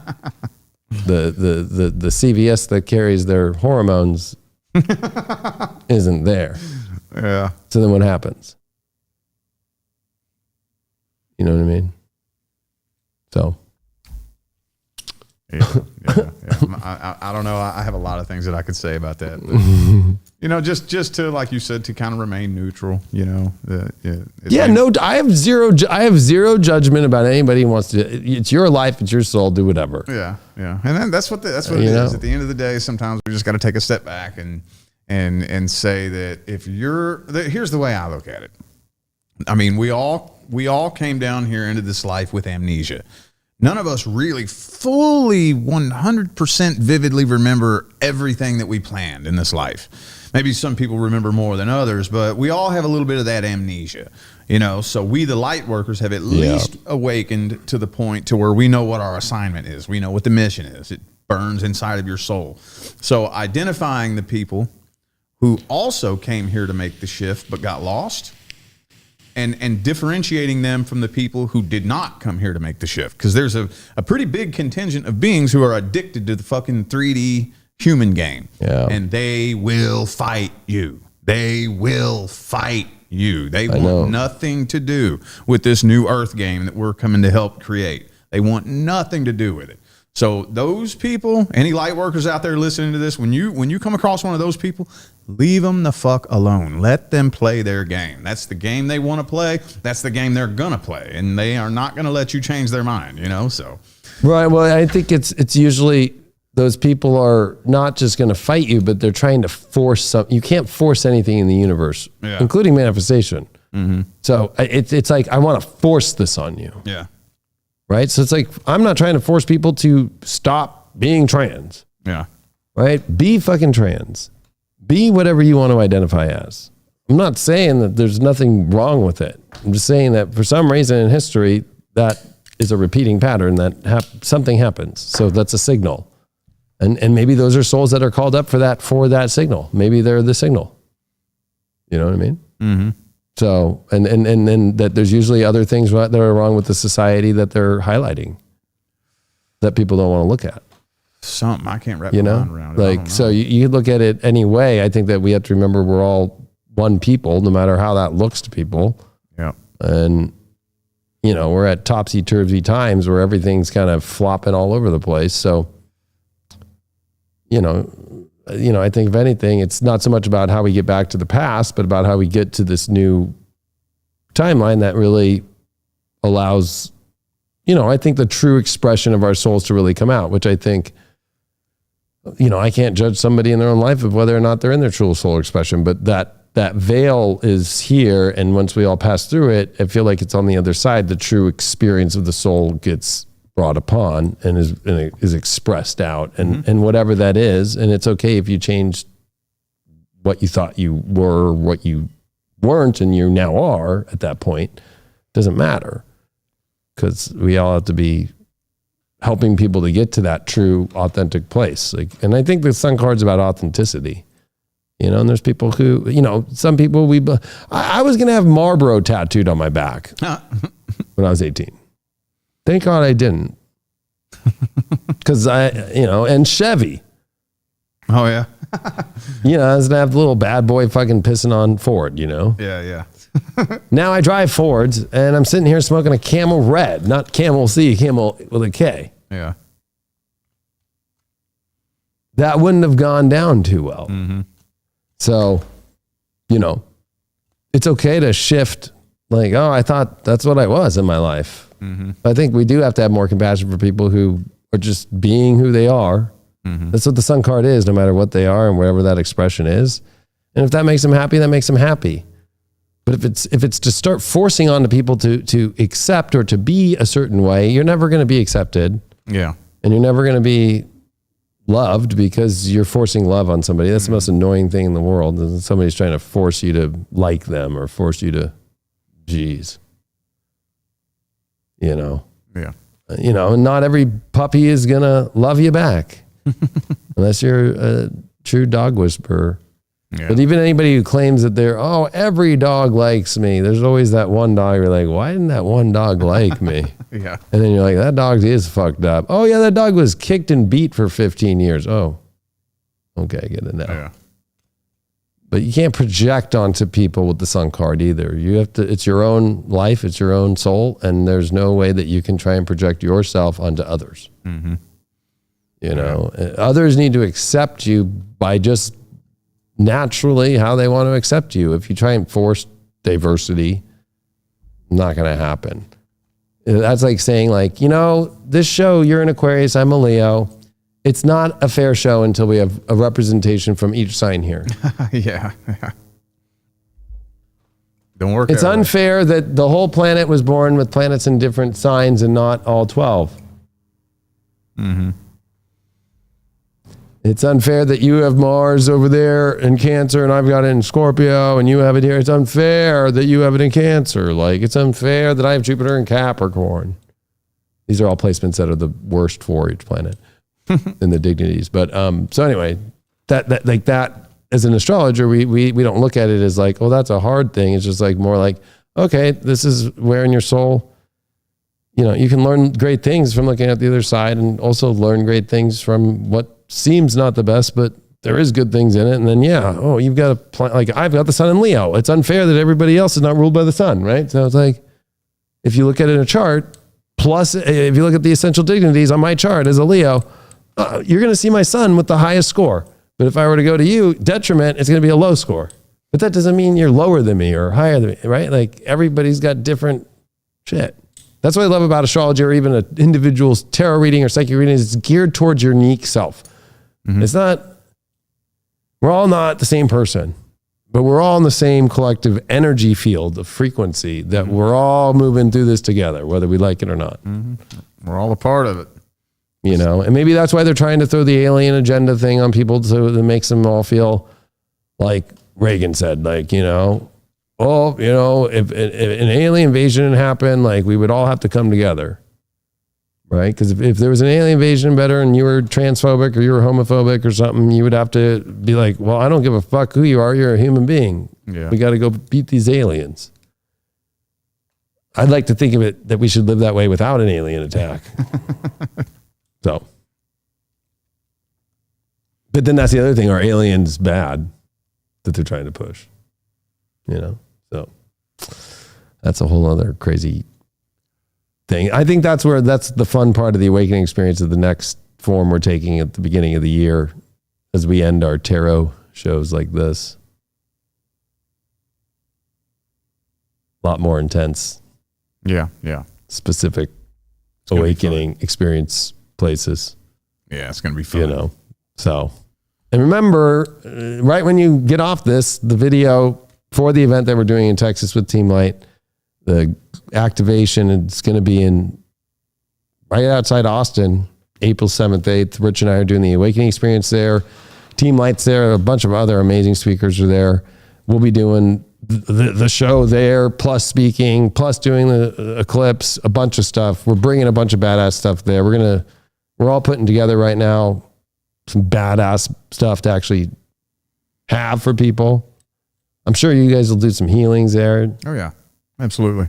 You know, we have a lot of stuff that we're putting together for it, and truly stoked to be working with people that want that fully have been doing the light work the whole time too, and haven't given up and are ready to push this positive message to the world.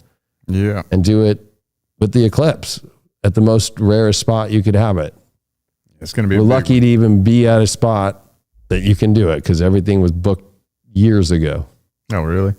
Yeah, because like the whole eclipse lines are booked out, you know, years in advance. So, and it's super cheap, to be honest with you. So, yeah.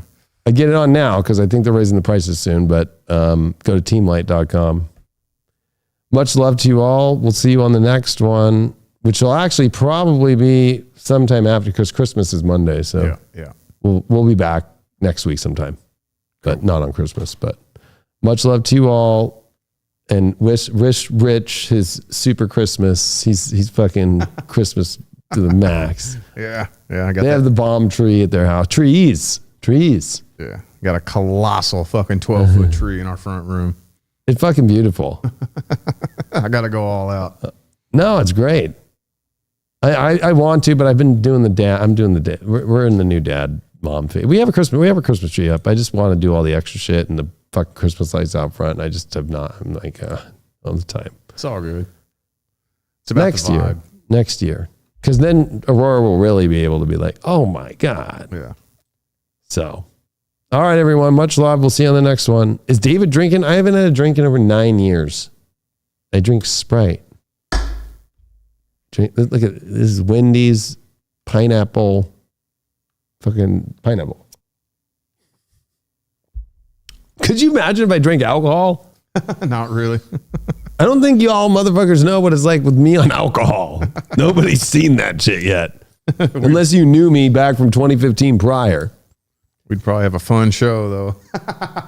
No, if you want to know me on alcohol, just go watch DJ David Palmer. Type that in on YouTube and my Club District interview. I am tanked. Like, I have not drank in coming up 9 years. So, not a sip, not nothing. No weed in coming up on 12 years. So, sorry. It's so weird. People think I drink by how I talk. Am I slurring my words? No. There's people out there who just have to say something. They don't have anything to say. What? But I want to understand what. Unless it's just like the same person who just probably does it, but I don't know who the person is. But people assume I drink. It really blows my mind. I wonder where it comes from. Like, is it because they think, oh, he's so animated? Or, I mean, it's not like I'm sitting here being like, so, bro. I mean, you got to think about it. You don't see people as they are. You see people as you are. Right. So. Yeah, whoever's doing that's fucking an alcoholic. They're probably drinking. Fucking. Oh, it's so weird. Yeah. Anyway, Much love. Peace out. Happy Merry Christmas too. Yeah. Bye-bye.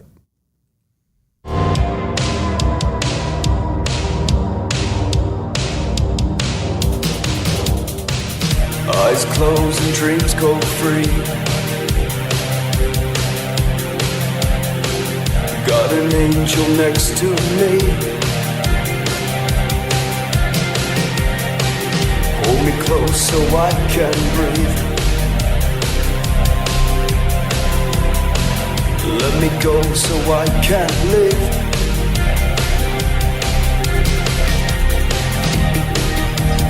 Where do we go from here?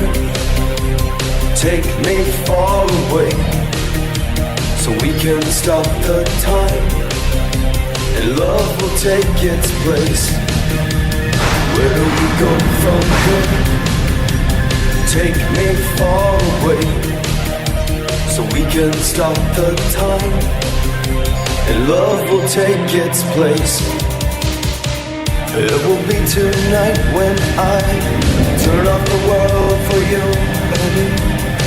It will be tonight when I turn up the stars for you. It will be tonight when I turn off the world for you. It will be tonight.